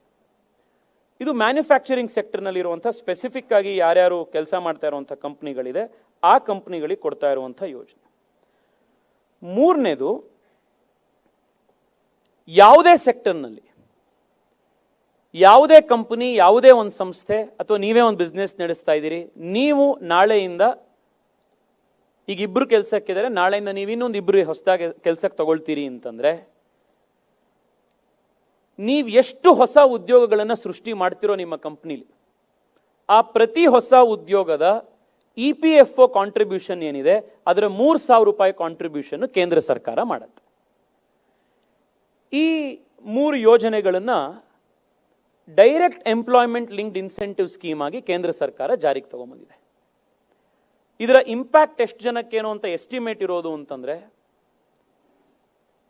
ಸುಮಾರು 1.5 ಕೋಟಿ ಜನ ಯುವಕರಿಗೆ ಈ ಸ್ಕೀಮ್ಗಳ ಮೂಲಕ ಇನ್ನು 2.5-3 ವರ್ಷದೊಳಗಡೆ ನೇರವಾಗಿ ಇಂಪ್ಯಾಕ್ಟ್ ಮಾಡಬೇಕು ಅನ್ನುವಂಥದ್ದು ಈ 3 ಯೋಜನೆಗಳ ಒಂದು ಉದ್ದೇಶ. ಇದು ಈ 3 ELI ಸ್ಕೀಮ್ಗಳು. ಇದ್ರ ಜೊತೆಗೆ there was also an acute need felt to upskill our young people and our force, our human resource. ಇದ್ರ ಕಾರಣ ಏನು? ನಾನು ಆಗಲೇ ಹೇಳಿದೆ, ನಾವೆಲ್ಲರೂ ಅನುಭವಕ್ಕೆ ಬಂದಿದ್ದೀವಿ. ಕೆಲಸಗಳಿದೆ, ಬಟ್ ಕೆಲಸ ಕೊಡಬೇಕು ಅನ್ನೋನಿಗೆ ಸರಿಯಾಗಿರುವಂಥ ಸ್ಕಿಲ್ ಸೆಟ್ಸ್ ಇಲ್ಲ ಅಂತ. ಅಂಡ್ ಸ್ಕಿಲ್ ಸೆಟ್ಸ್ ಅನ್ನೋದು not in every case it is just soft skills ಅಥವಾ ಇನ್ನೊಂದೇನೋ. ಕೆಲವು industry specific skill sets demand ಇರುತ್ತವೆ. ಆ ಸ್ಕಿಲ್ ಸೆಟ್ಸು ಎಷ್ಟೋ ಜನಕ್ಕೆ ಇಲ್ದಲೇ ಇರೋದ್ರಿಂದ ಅವ್ರನ್ನ ತಕ್ಷಣಕ್ಕೆ ಕೆಲಸ ಕೊಡ್ಲಿಕ್ಕೆ ಸಾಧ್ಯ ಆಗೋದಿಲ್ಲ. I think for a long time, as a country, we neglected vocational education. ನಾನು ಇತ್ತೀಚೆಗೆ ಒಂದು ವಾರದ 10 ದಿವಸದ ಹಿಂದೆ ಸಿಂಗಪೂರ್ನಲ್ಲಿ ಒಂದು ಸ್ಟಡಿ ಟೂರ್ ಇತ್ತು, ಅದಕ್ಕೋಸ್ಕರ ನಾನು ಹೋಗಿದ್ದೆ. ಅವರ ಎಜುಕೇಷನ್ ಸಿಸ್ಟಮ್ನಲ್ಲಿ ಒಂದು ಮಗು 10-12 ವರ್ಷ ಆಗ್ತಿದ್ದ ಹಾಗೇನೇನೆ ಬೇರೆ ಬೇರೆ ಲೆವೆಲಲ್ಲಿ ಗ್ರೇಡೇಷನ್ ಮಾಡ್ತಾ ಬರ್ತಾರೆ. ಹೈಯರ್ ಎಜುಕೇಷನ್ ನಲ್ಲಿ ಅಥವಾ ಯಾವುದೋ ಮ್ಯಾಥಮೆಟಿಕ್ಸ್ ನಲ್ಲಿ PhD ಮಾಡಬೇಕು ಅನ್ನೋಂಥದ್ದಿದ್ರೆ ಅಂಥವ್ರಿಗೆ ಮಾತ್ರ ಅವ್ರನ್ನ ಒಂದು ಲೆವೆಲಲ್ಲಿ ಕಳಿಸ್ತಾರೆ. ಈಗ ನಮ್ಮ ಇಡೀ ಈ ಆಡಿಟೋರಿಯಂನಲ್ಲಿ 300 ಜನ ಇಲ್ಲಿ ಕೂತಿದ್ರೆ ನಾವು ಈ 300 ಜನದಲ್ಲಿ ಬಹುಶಃ ಒಬ್ರೋ ಇಬ್ರೋ ಯಾರೋ ಮ್ಯಾಥಮೆಟಿಕ್ಸ್ ಅಲ್ಲಿ PhD ಮಾಡಿರ್ತಾರೆ. ಇನ್ನು ಮಿಕ್ದವ್ರೆಲ್ರಿಗೂ ಕೂಡ ಬೇರೆ ಬೇರೆ ಜನರಲ್ ಜಾಬ್ಸ್ ಅಲ್ಲಿ ನಾವೆಲ್ಲರೂ ಕೂಡ ಬೇರೆ ಬಿಸ್ನೆಸ್ ನಲ್ಲಿ ಇನ್ನೊಂದು ಉದ್ಯೋಗದಲ್ಲಿ ಇರ್ತೀವಿ. ಸೊ ಈ ತರ ಮಕ್ಕಳನ್ನ ಚಿಕ್ಕ ವಯಸ್ಸಿನಿಂದನೇ ಬ್ಯಾಂಡಿಂಗ್ ಮಾಡಿ ಯಾರಿಗೆ ಅವರ ಆಪ್ಟಿಟ್ಯೂಡಿಗೆ ಸಂಬಂಧಪಟ್ಟಂತ ಸ್ಕಿಲ್ ಸೆಟ್ಸ್ಗಳನ್ನು ಕಳಿಸುವಂತ ಎಜುಕೇಶನ್ ಸಿಸ್ಟಮ್ ಜರ್ಮನಿಲಿದೆ, ಸಿಂಗಪೂರಲ್ಲಿದೆ, ಎಷ್ಟೋ ದೇಶಗಳಲ್ಲಿದೆ. ಆದರೆ ನಮ್ಮಲ್ಲಿ ಒನ್ ಸೈಜ್ ಫಿಟ್ಸ್ ಆಲ್ ಅನ್ನೋ ರೀತಿ ಎಲ್ರಿಗೂ ಅದೇ ಸ್ಕೂಲು, ಎಲ್ರಿಗೂ ಅದೇ ಪಾಠ, ಎಲ್ರಿಗೂ ಅದೇ ಥರದನ್ನೇ ಮಾಡಿಸಿ ಅವ್ನು ಜನರಲ್ ಡಿಗ್ರಿ ಪಾಸ್ ಆಗಿ ಹೊರಗಡೆ ಬರುವಷ್ಟೊತ್ತಿಗೆ ಅವ್ನ ಕೈಲಿ ಡಿಗ್ರಿ ಇರುತ್ತೆ ಹೊರತು ಅವನಿಗೆ ಕೆಲಸ ಸಿಗೋದಕ್ಕೆ ಬೇಕಾಗಿರುವಂಥ ಯಾವ ಸ್ಕಿಲ್ ಸೆಟ್ಟು ಇರಲ್ಲ. ಇದರ ನೆಗ್ಲೆಕ್ಟ್ ಎಲ್ಲ ಆಯಿತು ಅಂದರೆ ಆಸ್ ಅ ಕಲ್ಚರ್ ನಾವು ನೆಗ್ಲೆಕ್ಟ್ ಮಾಡಿದ್ದೀವಿ. ಇದನ್ನ ನಿಮ್ಮ ಗಮನದಲ್ಲಿ ನೀವು ನೋಡಿ. ಇದನ್ನ ನಮ್ಮ ದೇಶದಲ್ಲಿ IIT ಸೀಟ್ ತಗೊಳ್ಬೇಕು ಅನ್ನೋಕ್ಕೆ ಎಷ್ಟು ಡಿಮ್ಯಾಂಡ್ ಇದೆ. ಯಾಕೆಂದ್ರೆ IITಗೆ ಹೋದ ಅಂದ್ರೆ ಅವನು ಅಚೀವರು ಅಂತ. ಆದರೆ IITಗಳು ಶುರುವಾದ ವರ್ಷದಲ್ಲೇನೆ ITIಗಳನ್ನು ಕೇಂದ್ರ ಸರ್ಕಾರ ಶುರು ಮಾಡಿತ್ತು. ಆದರೆ ನಾವು IITಗಳಿಗೆ ಪ್ರೋತ್ಸಾಹ ಕೊಟ್ವಿ, ITIಗಳನ್ನು ನಾವು ನೆಗ್ಲೆಕ್ಟ್ ಮಾಡಿದ್ವಿ. ITIಗಳಿಗೆ ಹೋಗುವಂಥವ್ರು ಅವನು ಎಲ್ಲೂ ಸಲ್ಲದವನು ಅವನು ITI ಕಳಿಸಿ ಅಂತ. ಅವ್ನು ಡಿಪ್ಲೊಮಾ ಮಾಡ್ದ, ಡಿಪ್ಲೊಮಾದಲ್ಲೂ ಫೇಲ್ ಆದ ಅವನೇನು ಅಂತಂದ್ರೆ ಎಲ್ಲೋ ITIಗೆ ಹಾಕಪ್ಪ ಅವನನ್ನ ಅಂತ. ಸೊ ನಾವು ITIಯಲ್ಲಿ ನಾವು ಇಷ್ಟು ದೊಡ್ಡ ಜನಸಂಖ್ಯೆ ಇದ್ದಂಥ ದೇಶದಲ್ಲಿ IITs can always and will always be islands of excellence in a country as large as ours. Large number of people ಓದಕ್ಕಾಗುವಂಥದ್ದು ITIಗಳಲ್ಲೇ ಹೊರತು ITIಗಳಲ್ಲ. ಸೊ IITಗಳಿಗೆ ನಾವೇನು ಪ್ರೋತ್ಸಾಹ ಕೊಟ್ವಿ, ಅದಕ್ಕೆ ಎಷ್ಟು ಇನ್ವೆಸ್ಟ್ಮೆಂಟ್ ಮಾಡಿದ್ವಿ, ಅದಕ್ಕೆ ಒಂದು ಸೋಷಿಯಲ್ ಕಲ್ಚರ್ನಲ್ಲಿ, ಸೊಸೈಟಲ್ ಕಲ್ಚರಲ್ಲಿ ಅದಕ್ಕೋಸ್ಕರ ಒಂದು ಆಸ್ಪಿರೇಷನ್ ಏನು ಕ್ರಿಯೇಟ್ ಮಾಡಿದ್ವಿ, ಅದು ITIಗಳಲ್ಲಿ ನಡೀಲಿಲ್ಲ. ಆದರೆ ಈ ಬಜೆಟ್ನಲ್ಲಿ ಕೇಂದ್ರ ಸರ್ಕಾರ ನಮ್ಮ ಯುವಕರನ್ನ to make them job ready, to make them employable, ನಮ್ಮ ದೇಶದ ITIಗಳನ್ನು with the help of the private industry ಅದನ್ನು ಮೇಲ್ದರ್ಜೆಗೆ ಏರಿಸುವಂಥ ದೃಷ್ಟಿಯಿಂದ ಅಲ್ಲಿ ಹೇಳ್ಕೊಡುವಂಥ ಸಬ್ಜೆಕ್ಟ್ಗಳನ್ನು ಇವತ್ತಿನ ಕಾಲಘಟ್ಟಕ್ಕೆ, ಇವತ್ತಿನ ಇಂಡಸ್ಟ್ರಿ ಸ್ಟ್ಯಾಂಡರ್ಡ್ಸನ್ನು, ನೀಡನ್ನು ಮೀಟ್ ಮಾಡುವಂಥ ಉದ್ದೇಶಕ್ಕೋಸ್ಕರ ರೆಡಿ ಮಾಡೋದಕ್ಕೆ 60,000 ಕೋಟಿ ರೂಪಾಯಿಯಲ್ಲಿ ದೇಶದ 10,000 ITIಗಳನ್ನು ಅಪ್ಗ್ರೇಡ್ ಮಾಡುವಂಥ ದೊಡ್ಡ ಸ್ಕಿಲ್ ಮಿಷನ್ ಈ ಬಜೆಟ್ನಲ್ಲಿ ಈ ಸತಿ ಅನೌನ್ಸ್ ಆಗಿದೆ. ಈ ಬಜೆಟ್ನಲ್ಲಿ ಮಿಡಲ್ ಕ್ಲಾಸಿಗೆ ಏನಿದೆ ಅಂತ ಕೇಳೋರಿಗೆ, ಈ ITIಗಳ ಅಪ್ಗ್ರೇಡೇಷನ್ನಲ್ಲಿ ನಿಜವಾಗ್ಲೂ ನೇರವಾಗಿ ಫಸ್ಟ್ ಬೆನಿಫಿಟ್ ಯಾರಿಗೆ ಸಿಗತ್ತೆ ಅಂತಂದ್ರೆ, ಈಗ ತಾನೇ ಮಿಡಲ್ ಕ್ಲಾಸಿಗೆ ಬಂದಿರುವಂಥ, ಈಗ ತಾನೇ ಇನ್ನೂ ಎಜುಕೇಷನ್ನ ಕಂಪ್ಲೀಟ್ ಮಾಡಿ ಅಥವಾ 18 ವರ್ಷ ಆಗಿ PUC ಓದ್ತಾ ಇರುವಂಥ ಅಥವಾ 10ನೇ ಕ್ಲಾಸ್ ಕಂಪ್ಲೀಟ್ ಮಾಡಿರುವಂಥ, ಈಗ ನಾನು ಯಾವ್ದಾದ್ರು ಉದ್ಯೋಗ ಸೇರ್ಕೊಳ್ಬೇಕು ಅಂತಿರುವಂಥ ಯಂಗ್ಸ್ಟರ್ಸಿಗೆ to make them job ready ಈ ITIಗಳಲ್ಲಾಗತ್ತೆ. ಹಬ್ ಅಂಡ್ ಸ್ಪೋಕ್ ಮಾಡೆಲ್ನಲ್ಲಿ ದೇಶದ 10,000 ITIಗಳನ್ನು 60,000 ಕೋಟಿ ರೂಪಾಯಿನಲ್ಲಿ ಅಪ್ಗ್ರೇಡ್ ಮಾಡಿ, ಹತ್ತಿರದಲ್ಲಿರುವಂಥ ಇಂಡಸ್ಟ್ರಿ ಬಾಡಿಗಳ ಜೊತೆಗೆ ಅದನ್ನು ಟೈಅಪ್ ಮಾಡಿ, ಆ ಇಂಡಸ್ಟ್ರಿ ಬಾಡಿಗೆ ಏನು ಬೇಕಿದೆ ಆ ಸ್ಕಿಲ್ ಸೆಟ್ಸನ್ನು ಈ ITIಗಳಲ್ಲಿ ತಯಾರು ಮಾಡಿಸಿ, ಇಲ್ಲಿ ಯುವಕರಿಗೆ ಟ್ರೈನಿಂಗ್ ಮಾಡಿಸಿ to make them job ready. This is the 4th pillar of job creation that the Prime Minister has envisaged in this budget. 3 ELI ಸ್ಕೀಮ್ಗಳು, 3ನೇದು ಈ ಸ್ಕಿಲ್ ಡೆವಲಪ್ಮೆಂಟಿಗೆ ಬೇಕಾಗಿರುವಂಥ ಯೋಜನೆ. ಇದ್ರ ಜೊತೆಗೆ ಇದಕ್ಕೆ ಅಟ್ಯಾಚ್ ಆಗಿರುವಂಥ ಇನ್ನೊಂದು ಯೋಜನೆ ಇದೆ. ಅದು ಯಾರು ನಮ್ಮ ಯಂಗ್ಸ್ಟರ್ಸು ಭಾರತದಲ್ಲೇನೆ ಬಡ ಕುಟುಂಬದಲ್ಲಿ ಹುಟ್ಟಿ ಹೈಯರ್ ಎಜುಕೇಷನ್ ಮಾಡೋಕ್ಕೆ ಆಸ್ಪಿರೇಷನ್ ಇರುತ್ತೆ, ಆಪ್ಟಿಟ್ಯೂಡ್ ಇರುತ್ತೆ, ಆದರೆ ಮನೆ ಕಡೆಗೆ ಅವರಿಗೆ ಆರ್ಥಿಕವಾಗಿ ಕಷ್ಟ ಇರುತ್ತೆ, ಅಂಥ ಯುವಕರಿಗೆ ಫಸ್ಟ್ ಟೈಮ್ ದೇಶದ ಇತಿಹಾಸದಲ್ಲಿ 10 ಲಕ್ಷ ರೂಪಾಯಿವರೆಗಿನ ಎಜುಕೇಷನ್ ಲೋನನ್ನು ಕೇಂದ್ರ ಸರ್ಕಾರ ಕೊಡುವಂಥ ಅನೌನ್ಸ್ಮೆಂಟು ಈ ಬಜೆಟ್ನಲ್ಲಿ ಫಸ್ಟ್ ಟೈಮ್ ಆಗಿದೆ. ಇದು ಕೂಡ ನೇರವಾಗಿ ಯಾರಿಗೂ ಉಪಯೋಗಕ್ಕಾಗತ್ತೆ ಅಂತಂದ್ರೆ ಮಿಡಲ್ ಕ್ಲಾಸಿಗೆ ಅಪ್ಲೈ ಆಗುವಂಥದ್ದು. ನಮ್ಮ ಕಚೇರಿಯಿಂದ ಕಳೆದ 3 ವರ್ಷದಲ್ಲಿ ನೀವೆಲ್ಲ ನೋಡಿರ್ತೀರಿ, ಫಾಲೋ ಮಾಡಿದ್ದೀರಿ, ನಾವು ವಿದ್ಯಾನಿಧಿ ಅಂತ ಒಂದು ಸ್ಕಾಲರ್ಶಿಪ್ ಕೊಡ್ತೀವಿ. ನಾವು 10,000 ರೂಪಾಯಿ ಸ್ಕಾಲರ್ಶಿಪ್ ಅದರಲ್ಲಿ ಕೊಡುವಂಥದ್ದು. ಆದರೆ ಈ 10,000 ರೂಪಾಯಿ ಎಷ್ಟು ಜನಕ್ಕೆ ಅದರಿಂದ it is changing their lives. ನಾಳೆ ಕೂಡ ಸುಮಾರು 350 ಜನ ಮಕ್ಕಳಿಗೆ ಈ ಟರ್ಮ್ನ ಫಸ್ಟ್ ಸ್ಕಾಲರ್ಶಿಪ್ ನಾಳೆ 350 ಜನ ಕೊಡ್ತಾ ಇದ್ದೀವಿ. ಈ 10,000 ರೂಪಾಯಿ ತಗೊಳ್ಳುವಂಥ ಈ ಮಕ್ಕಳಿಗೆ ಅವ್ರ ಸ್ಕೂಲ್ದು ನಾವು 10,000 ರೂಪಾಯಿ ಇಲ್ಲಿ ಕೊಡೋದ್ರಿಂದ ತಂದೆ ತಾಯಿಗಳು ಅವ್ರ 10,000 ರೂಪಾಯಿನ ಇನ್ನೆಲ್ಲೋ ಒಂದು ಯೂನಿಫಾರ್ಮ್ ಕೊಡೋದ್ರಲ್ಲಿ ಎಲ್ಲೋ ಉಳಿಸ್ಕೊಳ್ತಾರೆ, ಇನ್ಯಾವುದೋ ಒಂದು ಹೊಸ ಸೆಟ್ ಬುಕ್ಸ್ ತೊಗೊಂಡು ಬರೋದ್ರಲ್ಲಿ ಕೊಡಿಸ್ತಾರೆ. ಅಥವಾ ಇಲ್ಲಿ ಮಕ್ಕಳಿಗೆ ಇಲ್ಲಿ ಪಾಠ ಹೇಳ್ಕೊಡೋರು ಸಾಕಾಗ್ತಾ ಇಲ್ಲ, ಹತ್ತಿರದಲ್ಲಿ ಮನೆ ಹತ್ರ ಒಂದು ಟ್ಯೂಷನ್ ಸೆಂಟರ್ ಇದೆ, ಅಲ್ಲಿ ಕಳಿಸ್ತೀನಿ, ಅಲ್ಲಿಗೆ ಒಂದು ಸ್ವಲ್ಪ ಏನೋ ಹೆಲ್ಪ್ ಆಗುತ್ತೆ, ಅದರಿಂದ ಉಪಯೋಗಿಸ್ಕೋತಾ ಇದ್ದಾರೆ. If 10,000 rupees can make so much of a difference, imagine the quantum of impact a 10 lakh rupee educational loan will have. ನಮ್ಮ ಆಫೀಸಿಗೆ ಎಷ್ಟು ಎಷ್ಟೋ ಜನ ಬರೋರು. ಇವತ್ತು ನೀವು ಯಾವತ್ತಾದರೂ ಭಾನುವಾರ ನಾವು ಪಬ್ಲಿಕ್ ಮೀಟಿಂಗ್ ಮಾಡಿದಾಗ ಎಷ್ಟು ಜನ ತಂದೆ ತಾಯಿಗಳು ಮಕ್ಕಳು ಸ್ಕೂಲನ್ನು ಓದಿಸ್ಲಿಕ್ಕೆ, ಹೈಸ್ಕೂಲ್ ಓದಿಸ್ಲಿಕ್ಕೆ ಅಥವಾ ಇಂಜಿನಿಯರಿಂಗ್ ಓದಿಸ್ಲಿಕ್ಕೆ, ಇನ್ನೊಂದಕ್ಕೆ ಓದಿಸ್ಲಿಕ್ಕೆ ಮನೇಲಿ ಕಷ್ಟ ಇರೋರು ಎಷ್ಟು ಜನ ಬರ್ತಾರೆ. ನಮಗೊಂಥರ ಕೈ ಕಟ್ಟು ಹಾಕ್ದಂಗೆ ಆಗ್ತಿತ್ತು. ನಾವು ಪರ್ಸ್ನಲಿ ಎಷ್ಟು ಜನಕ್ಕೆ ಸಹಾಯ ಮಾಡಕ್ಕೆ ಸಾಧ್ಯ ಆಗುತ್ತೆ, ಎಷ್ಟು ಜನಕ್ಕೆ ನಾವು ಲೋನ್ ಇದು ಫೀಸ್ ಕಟ್ಟಕ್ಕೆ ಸಾಧ್ಯ ಆಗುತ್ತೆ. ಬಟ್ ಎಜುಕೇಶನ್ ಲೋನು ಈ ದೇಶದಲ್ಲಿ ಜನರಲ್ ಆಗಿ ಯಾರು ತಗೊಳ್ತಿದ್ದು ಅಂದ್ರೆ, ವಿದೇಶಕ್ಕೆ ಹೋಗಿ ಓದಬೇಕು ಅಂತ ಯಾರ್ಯಾರೆಲ್ಲ ಇರೋರು ಅವರು ಮಾತ್ರ ಹೈಯರ್ ಎಜುಕೇಶನ್ ಲೋನ್ ಪಡ್ಕೊಳ್ಳೋರು. ಈಗ ನಮ್ಮ ಫ್ರೆಂಡ್ಸ್ಗಳಲ್ಲೇನೆ ನನ್ನ ಜೊತೆಗೆ ಯಾರ್ಯಾರು ಓದಿದ್ರು, ಬಹುಶಃ ನಮ್ಮ ಕ್ಲಾಸ್ನಲ್ಲಿ ನಾನು ಮತ್ತೆ ನನ್ನ ಜೊತೆಗೆ 3-4 ಜನ ನಮ್ಮ ಫ್ರೆಂಡ್ಸ್ ಇಲ್ಲಿರೋರು ಬಿಟ್ಟರೆ ಬಹುಶಃ ಎಲ್ಲರೂ ಇವತ್ತು ಯುರೋಪು, ಅಮೆರಿಕ, ಜರ್ಮನಿಲೇ ಇದ್ದಾರೆ. ಅವರೆಲ್ಲ ಫಸ್ಟ್ ಬೆಂಚಲ್ಲಿ ಕೂತ್ಕೊಂಡು ಭಾಳ ಚೆನ್ನಾಗಿ ಓದೋದ್ರಿಂದ ಮುಂದಕ್ಕೆ ಕೊಟ್ಟೋದ್ರು, ನಾವೆಲ್ಲ ಲಾಸ್ಟಲ್ಲಿ ಉಳಿದಿದ್ರಿಂದ ಇಲ್ಲೇ ಉಳ್ಕೊಂಡ್ವಿ. ಒಂಥರ ಈ ಕಾಫಿ ಇದನ್ನ ಮಾಡಾದ್ಮೇಲೆ ಫಿಲ್ಟ್ರೇಟ್ ಆಗಿ ಉಳ್ಕೊಂಡಿರೋ ರೀತಿಲಿ ನಾವು ಉಳ್ಕೊಂಡಿರೋರು. ಮಿಕ್ದವರೆಲ್ಲ ಹೊಟ್ಟೋಗಿದ್ದ ಬೆಸ್ಟ್ ಆಫ್ ಆರ್ ಬ್ಯಾಚ್ ಹೊಟ್ಟೋಗ್ಬಿಟ್ಟಿದೆ ಇಂಡಿಯಾಗೆ, ಇದು ವಿದೇಶಕ್ಕೆ. ಅವರೆಲ್ಲರೂ ಕೂಡ ಎಜುಕೇಷನ್ ಲೋನ್ಸನ್ನು ಅವೈಲ್ ಮಾಡ್ಕೊಂಡೇನೆ ಹೊರಗಡೆ ಹೋಗಿತ್ತು. ಬಟ್ ಇಲ್ಲೇ RVL ಓದಬೇಕು ಅನ್ನೋರಿಗೆ, ಇಲ್ಲೇ PSL ಓದಬೇಕು ಅನ್ನೋರಿಗೆ, ಇಂಜಿನಿಯರಿಂಗು, ಮೆಡಿಕಲ್ಲು, ಮತ್ತೊಂದು ಓದಬೇಕು ಅನ್ನೋರಿಗೆ ಎಜುಕೇಷನ್ ಲೋನ್ಗಳು ಬಹಳ ಕಷ್ಟ ಆಗ್ತಾ ಇತ್ತು. ಪ್ರತಿ ವರ್ಷ ಈ ವೌಚರ್ಗಳ ಮೂಲಕ 1 ಲಕ್ಷ ರೂಪಾಯಿ ಎಜುಕೇಷನ್ ಲೋನ್ನ ಕೊಟ್ಟು 10 ಲಕ್ಷ ರೂಪಾಯಿವರೆಗೆ ಎಜುಕೇಷನ್ ಲೋನ್ನ ಕೊಡೋದ್ರ ಜೊತೆಗೆ it will be given in through ಈ vouchers of 1 lakh rupees per year. ನೀವೇನು ಅಮೌಂಟ್ ಇಂಟ್ರೆಸ್ಟ್ ತಗೊಂಡಿರ್ತೀರಿ, ಲೋನ್ ತಗೊಂಡಿರ್ತೀರಿ, ಅದರ ಇಂಟ್ರೆಸ್ಟಿಗೆ 3% ಸಬ್ಸಿಡಿ ಕೂಡ ಕೇಂದ್ರ ಸರ್ಕಾರ ಈ ಎಜುಕೇಷನ್ ಲೋನಿಗೆ ಕಟ್ಟುವಂಥ ದೊಡ್ಡ ಯೋಜನೆ ಈ ಬಜೆಟ್ನಲ್ಲಿ ಅನೌನ್ಸ್ ಆಗಿರುವಂಥ. ಕಡೆಯ ಯೋಜನೆ ಯಾವುದು ಅಂತಂದ್ರೆ, again to further strengthen employment, it is the internship programme that the government of India has announced.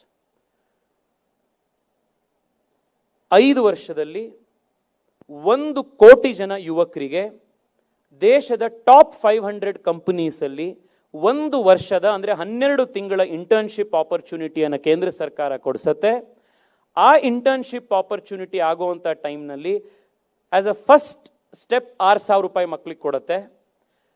ಆ 6,000 ರೂಪಾಯಿ ಬಿಟ್ಟು ಇಂಟರ್ನ್ಶಿಪ್ನ 12 ತಿಂಗಳ ಪ್ರತಿ ತಿಂಗಳು 5,000 ರೂಪಾಯಿ ಕೇಂದ್ರ ಸರ್ಕಾರ ಇಂಟರ್ನ್ಶಿಪ್ ಮಾಡುವಂಥ ಮಕ್ಕಳಿಗೆ ಪ್ರತಿ ತಿಂಗಳು ಕೂಡ ಅವರ ಬ್ಯಾಂಕ್ ಅಕೌಂಟಿಗೆ ನೇರವಾಗಿ ಇಂಟರ್ನ್ಶಿಪ್ ಅಲೋವೆನ್ಸ್ ಆಗಿ ಕೊಡುತ್ತೆ. 63,000 ಕೋಟಿ ರೂಪಾಯಿಯ ಯೋಜನೆ ಇದು. 63,000 crore rupees is the outlay for this. ಈ ಇಂಟರ್ನ್ಶಿಪ್ ಪ್ರಾಜೆಕ್ಟು ಇದರ ಇಂಪ್ಯಾಕ್ಟ್ ಏನು ಅಂತ ಒಂದು 2-3 ಆ್ಯಂಗಲ್ನಲ್ಲಿ ಯೋಚನೆ ಮಾಡಿ. There are many more angles to this. ನನಗೆ ಹೊಳೆದಿದ್ದು ಮಾತ್ರ ನಾನು ನಿಮ್ಮ ಹತ್ರ ಶೇರ್ ಮಾಡ್ತಾ ಇದ್ದೀನಿ. ಒಂದು, ಇವತ್ತಿಗೂ ಕೂಡ ನಮ್ಮ ದೇಶದಲ್ಲಿ, perhaps I would say with the exception of Bengaluru, ಇವತ್ತಿಗೂ ಕೂಡ ನಮ್ಮ ದೇಶದಲ್ಲಿ ಕೆಲಸ ಅಂತಂದ್ರೆ ಅದು ಸರ್ಕಾರಿ ಕೆಲಸ ಅನ್ನೋದೇ ಇರೋದು ನಮ್ಮ ದೇಶದಲ್ಲಿ. ಎಸ್ಪೆಷಲಿ ನೀವು ನಾರ್ತಿಗೆ ಹೋಗ್ಬಿಟ್ರಂತೂ, ನಾನು ಯುವ ಮೋರ್ಚಾದ ಕೆಲಸದಿಂದ ನಾನು ಟ್ರಾವೆಲ್ ಮಾಡಿದಾಗ, ನೀವು ಒಂದು ಊರಿಂದ ಇನ್ನೊಂದು ಊರಿಗೆ ಹಿಂಗೆ ಹೋಗ್ತಾ ಇದ್ರೆ, ಸಿಟಿಲಿ ಒಳಗಡೆ ಇನ್ನೊಂದು ಕಡೆಯಿಂದ ಇನ್ನೊಂದು ಕಡೆಗೆ ಹೋಗ್ತಿದ್ರೆ, ಲೆಫ್ಟ್ ಟು ರೈಟು ಎರಡೂ ಸೈಡಿಗೆ ನಿಮಗೆ ಬರೀ ಈ ಕಾಂಪಿಟೇಟಿವ್ ಎಕ್ಸಾಮಿನೇಷನ್ಗಳಿಗೆ, ಸೆಂಟ್ರಲ್ ಗೌರ್ಮೆಂಟ್ ಪರೀಕ್ಷೆಗೆ, ರಾಜ್ಯ ಸರ್ಕಾರದ ಪರೀಕ್ಷೆಗೆ ಟ್ರೈನಿಂಗ್ ಮಾಡುವಂಥ ಕೋಚಿಂಗ್ ಸೆಂಟರ್ಗಳದ್ದು ಅಡ್ವರ್ಟೈಸ್ಮೆಂಟ್ ಬಿಟ್ಟರೆ ನಿಮಗೆ ಯಾವುದೂ ಕಾಣಲ್ಲ. ಏಕೆಂದರೆ ಇವತ್ತಿಗೂ ಕೂಡ ನಾನು ಅದಕ್ಕೆ ಹೇಳಿದೆ ವಿತ್ ಎಕ್ಸೆಪ್ಷನ್ ಆಫ್ ಬೆಂಗಳೂರು ಅಂತ. ಯಾಕೆಂದರೆ ನಮ್ಮಲ್ಲಿ because of our far greater exposure to private enterprise, to IT and everything, ನಮ್ಮಲ್ಲಿ ಆಸ್ಪಿರೇಷನ್ಸ್ ಬೇರೆ ಥರ ಆಗಿದೆ. ಆದರೆ ಒಂದು ಹಂತಕ್ಕೆ ಕರ್ನಾಟಕ, ಒಂದು ಹಂತಕ್ಕೆ ಬೆಂಗಳೂರನ್ನ ಬಿಟ್ಟು ನೀವು ದೇಶದ ಯಾವ ಭಾಗಕ್ಕೆ ಹೋದರೂ ಕೂಡ ಇವತ್ತಿಗೂ ಕೂಡ ಉದ್ಯೋಗ ಅಂದರೆ ಸರ್ಕಾರಿ ಉದ್ಯೋಗ ಅಂತಾನೆ ಆ ಆಸ್ಪಿರೇಷನ್ ಇರೋದು. ಬಟ್ ನೀವು ಯಾರಿಗೇ ಆದರೂ ಅರ್ಥ ಆಗುತ್ತೆ, ಯಾವುದೇ ಸರ್ಕಾರಕ್ಕೂ ಕೂಡ ದೇಶದ ಎಲ್ಲ ಯುವಕರಿಗೂ ಬೇಕಾಗಿರುವಂಥ ವರ್ಷಕ್ಕೆ 80 ಲಕ್ಷ ಉದ್ಯೋಗಗಳನ್ನು, ಸರ್ಕಾರಿ ಉದ್ಯೋಗಗಳನ್ನು ಯಾರ ಕೈಲೂ ಸೃಷ್ಟಿ ಮಾಡಕ್ಕೆ ಸಾಧ್ಯನೇ ಇಲ್ಲ. ದೇಶ ಯಾವಾಗ ಮತ್ತಷ್ಟು ಎಫಿಷಿಯೆಂಟ್ ಆಗ್ತಾ ಹೋಗುತ್ತೆ ಅಂದರೆ, ಸರ್ಕಾರ ಎಷ್ಟು ಕಡಿಮೆ ಆಗ್ತಾ ಹೋಗುತ್ತೋ, ಪ್ರೈವೇಟ್ ಎಂಟರ್ಪ್ರೈಸ್ ಎಷ್ಟು ಜಾಸ್ತಿ ಆಗ್ತಾ ಹೋಗುತ್ತೋ, ಅಷ್ಟು ಸರ್ಕಾರದ ಎಫಿಷಿಯನ್ಸಿ ಜಾಸ್ತಿ ಆಗ್ತಾ ಹೋಗುತ್ತೆ. ನಮ್ಮ ದೇಶದಲ್ಲಿ ಆಗ್ಲೇನೆ ಸರ್ಕಾರ ಎಷ್ಟು ದೊಡ್ಡದಿದೆ ಅಂತಂದ್ರೆ, ಈಗಿರುವಂಥ ಎಂಪ್ಲಾಯೀಸಿಗೆನೇ ಓಲ್ಡ್ ಪೆನ್ಷನ್ ಸ್ಕೀಮ್ನಲ್ಲಿ ಸರ್ಕಾರ ಏನಾದ್ರು ದುಡ್ಡು ಕೊಡಬೇಕು ಅಂತಂದ್ರೆ ಇನ್ನೊಂದು 10 ವರ್ಷದಲ್ಲಿ ಸರ್ಕಾರದ ಬಜೆಟ್ ಅದಕ್ಕೇನೆ ಹೋಗುವಷ್ಟು ಮಟ್ಟಕ್ಕೆ we have such a fat flabby government. So ಸರ್ಕಾರ ಇಷ್ಟು ದೊಡ್ಡ ಸಂಖ್ಯೆಯಲ್ಲಿ ಉದ್ಯೋಗಗಳನ್ನು ಸೃಷ್ಟಿ ಮಾಡಕ್ಕೆ ಸಾಧ್ಯನೇ ಇಲ್ಲ. ಪ್ರೈವೇಟಲ್ಲೇ ಕ್ರಿಯೇಟ್ ಆಗಬೇಕು. ಬಟ್ ಪ್ರೈವೇಟಲ್ಲಿ ಕ್ರಿಯೇಟ್ ಆಗೋದಕ್ಕೆ ಒಂದು ಕಲ್ಚರ್ ಫಾಸ್ಟರ್ ಆಗಬೇಕಲ್ಲ ದೇಶದಲ್ಲಿ. ಈ ಇಂಟರ್ನ್ಶಿಪ್ ಯೋಜನೆಯಲ್ಲಿ ನೀವು ಯೋಚನೆ ಮಾಡಿ, 1 ಕೋಟಿ ಜನ ಚಿಕ್ಕ ಚಿಕ್ಕ ಹಳ್ಳಿಯಿಂದ ಬರುವಂಥ ಯೂತ್ಸು, ಅವನು L&Tಯಲ್ಲೋ ಬಾಷಲ್ಲೋ ಈ ಥರ ದೇಶ ಟಾಪ್ 500 ಕಂಪ್ನೀಸಲ್ಲಿ ಸರ್ಕಾರದ ಒಂದು ಸ್ಕೀಮ್ನ ಯೋಜನೆಯಡಿ ಅವನಿಗೆ ಇಂಟರ್ನ್ಶಿಪ್ ಅವನು ಬಂದಾಗ ಅವನ ಎಕ್ಸ್ಪೋಜರ್ ಯಾವ ರೀತಿ ಚೇಂಜ್ ಆಗ್ಬೋದು, ಅವನ ಮೈಂಡ್ ಸೆಟ್ ಯಾವ ಥರ ಚೇಂಜ್ ಆಗ್ಬೋದು, ಅವನೊಂದು ಹೊಸ ಪ್ರಪಂಚ ನೋಡ್ತಾನವನು. ನಾನು ಯುವ ಮೋರ್ಚಾದಲ್ಲಿ ಸುಶಾಸನ್ ಯಾತ್ರಾ ಅಂತ ಒಂದು ಕಾರ್ಯಕ್ರಮ ಮಾಡಿ ಅಂತ ಪ್ರಧಾನಮಂತ್ರಿಗಳು ನಮಗೆ ಹೇಳಿದ್ರು. ಯಾರು ನಮ್ಮ BJP ಯುವ ಮೋರ್ಚಾದ ಕಾರ್ಯಕರ್ತರು ಅತ್ಯಂತ ಸಣ್ಣ ಹಳ್ಳಿಯವರಿದ್ದಾರೆ, ಅಂಥವ್ರನ್ನ ಮುಂಬೈ, ಬೆಂಗಳೂರು ಈ ಥರದ ಊರುಗಳಲ್ಲಿರುವಂಥ ಟಾಪ್ ಕಂಪನೀಸಿಗೆ ಇಂಥ ಕಡೆ ಕರ್ಕೊಂಡು ಹೋಗಿ expose them to corporate governance of the highest standards, ಏನು ನಡೀತಾ ಇದೆ ಇರೋದ್ರ ಬಗ್ಗೆ ಎಲ್ಲ ತಿಳಿಸ್ಕೊಡಿ ಅಂತ ಪ್ರೈಮ್ ಮಿನಿಸ್ಟರ್ ಒಂದು ಪ್ರಾಜೆಕ್ಟ್ ಕೊಟ್ಟರು ನಮಗೆ. ನಾವು ಯುವ ಮೋರ್ಚಾದಲ್ಲಿ ಅದನ್ನು ದೇಶದ ಎಲ್ಲ ಕಡೆ ಮಾಡಿದ್ವಿ. ಅದರ ಫಸ್ಟ್ ಎಡಿಷನ್ನ ನಾನು ಇಲ್ಲಿ ಬೆಂಗಳೂರಿಗೆ ಕರ್ಕೊಂಡು ಬಂದು ನಮ್ಮ ಓಲಾದ ಫ್ಯಾಕ್ಟ್ರಿ ಇಲ್ಲಿ ಹೊಸೂರು ಹತ್ರ ಇದೆ, ಅಲ್ಲಿಗೆ ಕರ್ಕೊಂಡು ಹೋಗಿ ಈ ಹುಡುಗರನ್ನೆಲ್ಲ ಕರ್ಕೊಂಡು ಹೋಗಿ ತೋರಿಸ್ಕೊಂಡು ಬಂದ್ವಿ. ಬಿಹಾರದ ದರ್ಭಂಗ ಹತ್ರ ಇರುವಂಥ ಅಥವಾ ಸಮಸ್ತಿಪುರ ಅಥವಾ ಬಕ್ಸರ್ನ ಯಾವುದೋ ಸಣ್ಣ ಹಳ್ಳಿ ಇರುವಂಥ ನಮ್ಮ ಮಂಡಲ್ ಕಾರ್ಯಕರ್ತರು ಯಾರೋ ಬಂದಾಗ ಅವನು ಬಂದು ಈ ಫ್ಯಾಕ್ಟ್ರಿ ನೋಡಿ, ಇಲ್ಲಿ ಆಗ್ತಾ ಇದ್ದಿದ್ದಂಥ ಪ್ರೊಡಕ್ಷನ್ನು, ಇಲ್ಲಿ ಸಿಸ್ಟಮ್ನೆಲ್ಲ ನೋಡಿ ಅವನ್ ಕಣ್ಣು ಹೊಸದಾಗಿ ತೆರೆದೋಯ್ತು. ಸೊ 1 ಕೋಟಿ ಜನ ಯೂತ್ಸು ದೇಶದ ಟಾಪ್ 500 ಕಂಪನಿಗಳಲ್ಲಿ 1 ವರ್ಷ ಅವ್ರು ಇಂಟರ್ನ್ಶಿಪ್ ಮಾಡಿದಾಗ, imagine the cultural change that will happen, the horizon change, the experiential change that will happen in the lives of these 1 crore young people who otherwise would never get an opportunities to enter these 500 companies. ಇದು ಈ ಯೋಜನೆಯ ಒಂದು ಮುಖ್ಯ ಉದ್ದೇಶ. ಎರಡನೇದು, ನಮ್ಮ office ಅನುಭವ ನೋಡಿ.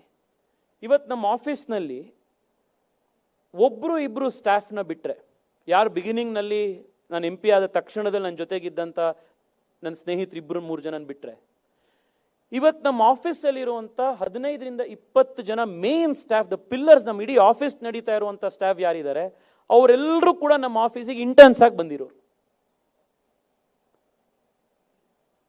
ನಾವ್ಯಾವುದೇ ಕಮರ್ಷಿಯಲ್ ಎಂಟರ್ಪ್ರೈಸ್ ನಡೆಸ್ತಾ ಇಲ್ಲ, ಬಟ್ ನಮ್ಮ ಆಫೀಸಿಗೆ ಇಂಟರ್ನ್ಸ್ ಆಗಿ ಬಂದಿರೋದು. ನಾನು ನಿಮಗೆ ಗೊತ್ತಿದೆ, ನಾವು ಯೂತ್ ಕ್ಯಾನ್ ಲೀಡ್ ಅಂತ ಒಂದು ಪ್ರೋಗ್ರಾಮ್ ನಡೆಸ್ತೀವಿ, ಮಕ್ಳಿಗೆ ಕರೆದು ಒಂದು ಫೆಲೋಶಿಪ್ ಕೊಡುವಂಥ ಪ್ರೋಗ್ರಾಮ್. ಆ ಪ್ರೋಗ್ರಾಮ್ನಲ್ಲಿ ಬಂದಿರುವಂಥ ಮಕ್ಕಳು, ಅಲ್ಲಿಂದ ಬಂದಿರುವಂಥ ಯೂತ್ಸು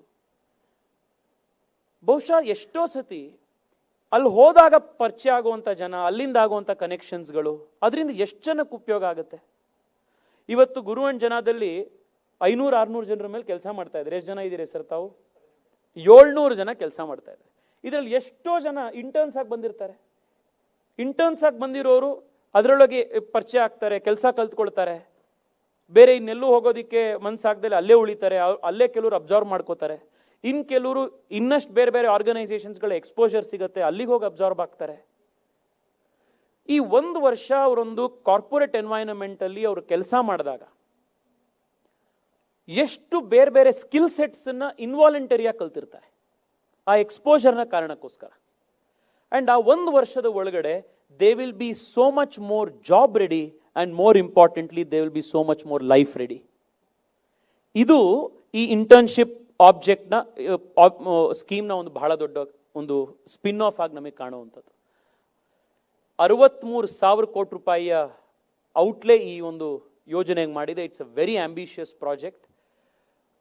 ಇದಕ್ಕೆ CSR ಟ್ರೈನಿಂಗಿಗೆ ಕೂಡ ಯಾರು ಮಕ್ಕಳು ಬರ್ತಾರೆ ಅವರಿಗೆ ಟ್ರೈನಿಂಗ್ ಮಾಡಲಿಕ್ಕೆ ಕಂಪ್ನಿಗಳು ಅವರ CSR ಬಜೆಟ್ನಲ್ಲಿ ಅಪ್ ಟು 10% ಅದನ್ನು ಉಪಯೋಗಿಸ್ಕೊಳ್ಬೋದು ಅನ್ನುವಂಥ ಒಂದು ಪ್ರಾವಿಷನ್ ಕೂಡ ಕೇಂದ್ರ ಸರ್ಕಾರ ಮಾಡಿದೆ.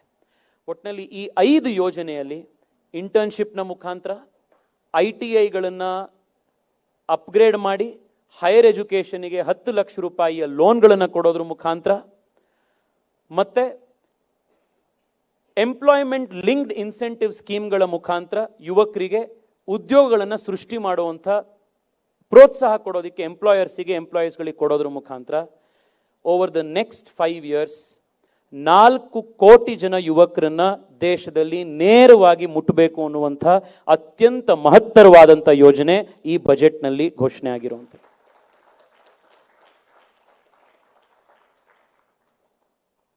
So this is the thrust of this budget, to create jobs. So ಇದನ್ನು ಮಾಡುವಂಥ ದೃಷ್ಟಿಯಿಂದ ಎಷ್ಟೊಂದು ಬೇರೆ ಬೇರೆ ಅನೌನ್ಸ್ಮೆಂಟ್ಗಳು ಈ ಬಜೆಟ್ನಲ್ಲಿ ಘೋಷಣೆ ಮಾಡಲಾಗಿದೆ. ದೇಶದ MSME sector, because they are the largest employers ಆಗೋದ್ರಿಂದ, ಹೆಚ್ಚು ಜನಕ್ಕೆ ಅವ್ರು ಎಂಪ್ಲಾಯ್ಮೆಂಟ್ ಕೊಡ್ಲಿಕ್ಕೆ ಸಾಧ್ಯ ಆಗೋದ್ರಿಂದ MSME ಸೆಕ್ಟರ್ಗಳ ಜೊತೆಗೆ ಅವ್ರಿಗೆ ತುಂಬ ದೊಡ್ಡ ಸಮಸ್ಯೆ ಅಂತಂದರೆ ಕ್ರೆಡಿಟ್ ಅವೈಲಬಿಲಿಟಿ. ನಾವು ಮೊನ್ನೆನೂ ಕೂಡ ಲಘು ಉದ್ಯೋಗ ಭಾರತಿಯವರ ಜೊತೆಗೆ ಒಂದು ಮೀಟಿಂಗ್ ಮಾಡಿದಾಗ ಲಘು ಉದ್ಯೋಗ ಭಾರತಿಯವರು ಎಲ್ಲರೂ ಹೇಳಿದ್ದು ಕೂಡ ಇದೇ ಕ್ರೆಡಿಟ್ ಅವೈಲಬಿಲಿಟಿಯ ಚಾಲೆಂಜ್ನ ಬಗ್ಗೆ. ನಮ್ಮ ಮಧ್ಯದಲ್ಲಿ ಬಸವನಗುಡಿಯ ಜನಪ್ರಿಯ ಶಾಸಕರಾದಂಥ ರವಿ ಸುಬ್ರಹ್ಮಣ್ಯ ಅವರು ಬಂದಿದ್ದಾರೆ. ಅವರು ವೇದಿಕೆಗೆ ಬಂದು ಕಾರ್ಯಕ್ರಮದಲ್ಲಿ ನಮ್ಮ ಜೊತೆಗೆ ಬರಬೇಕು ಅನ್ನುವಂಥ ಮನವಿಯನ್ನು ಮಾಡ್ತಾ ಇದ್ದೀನಿ.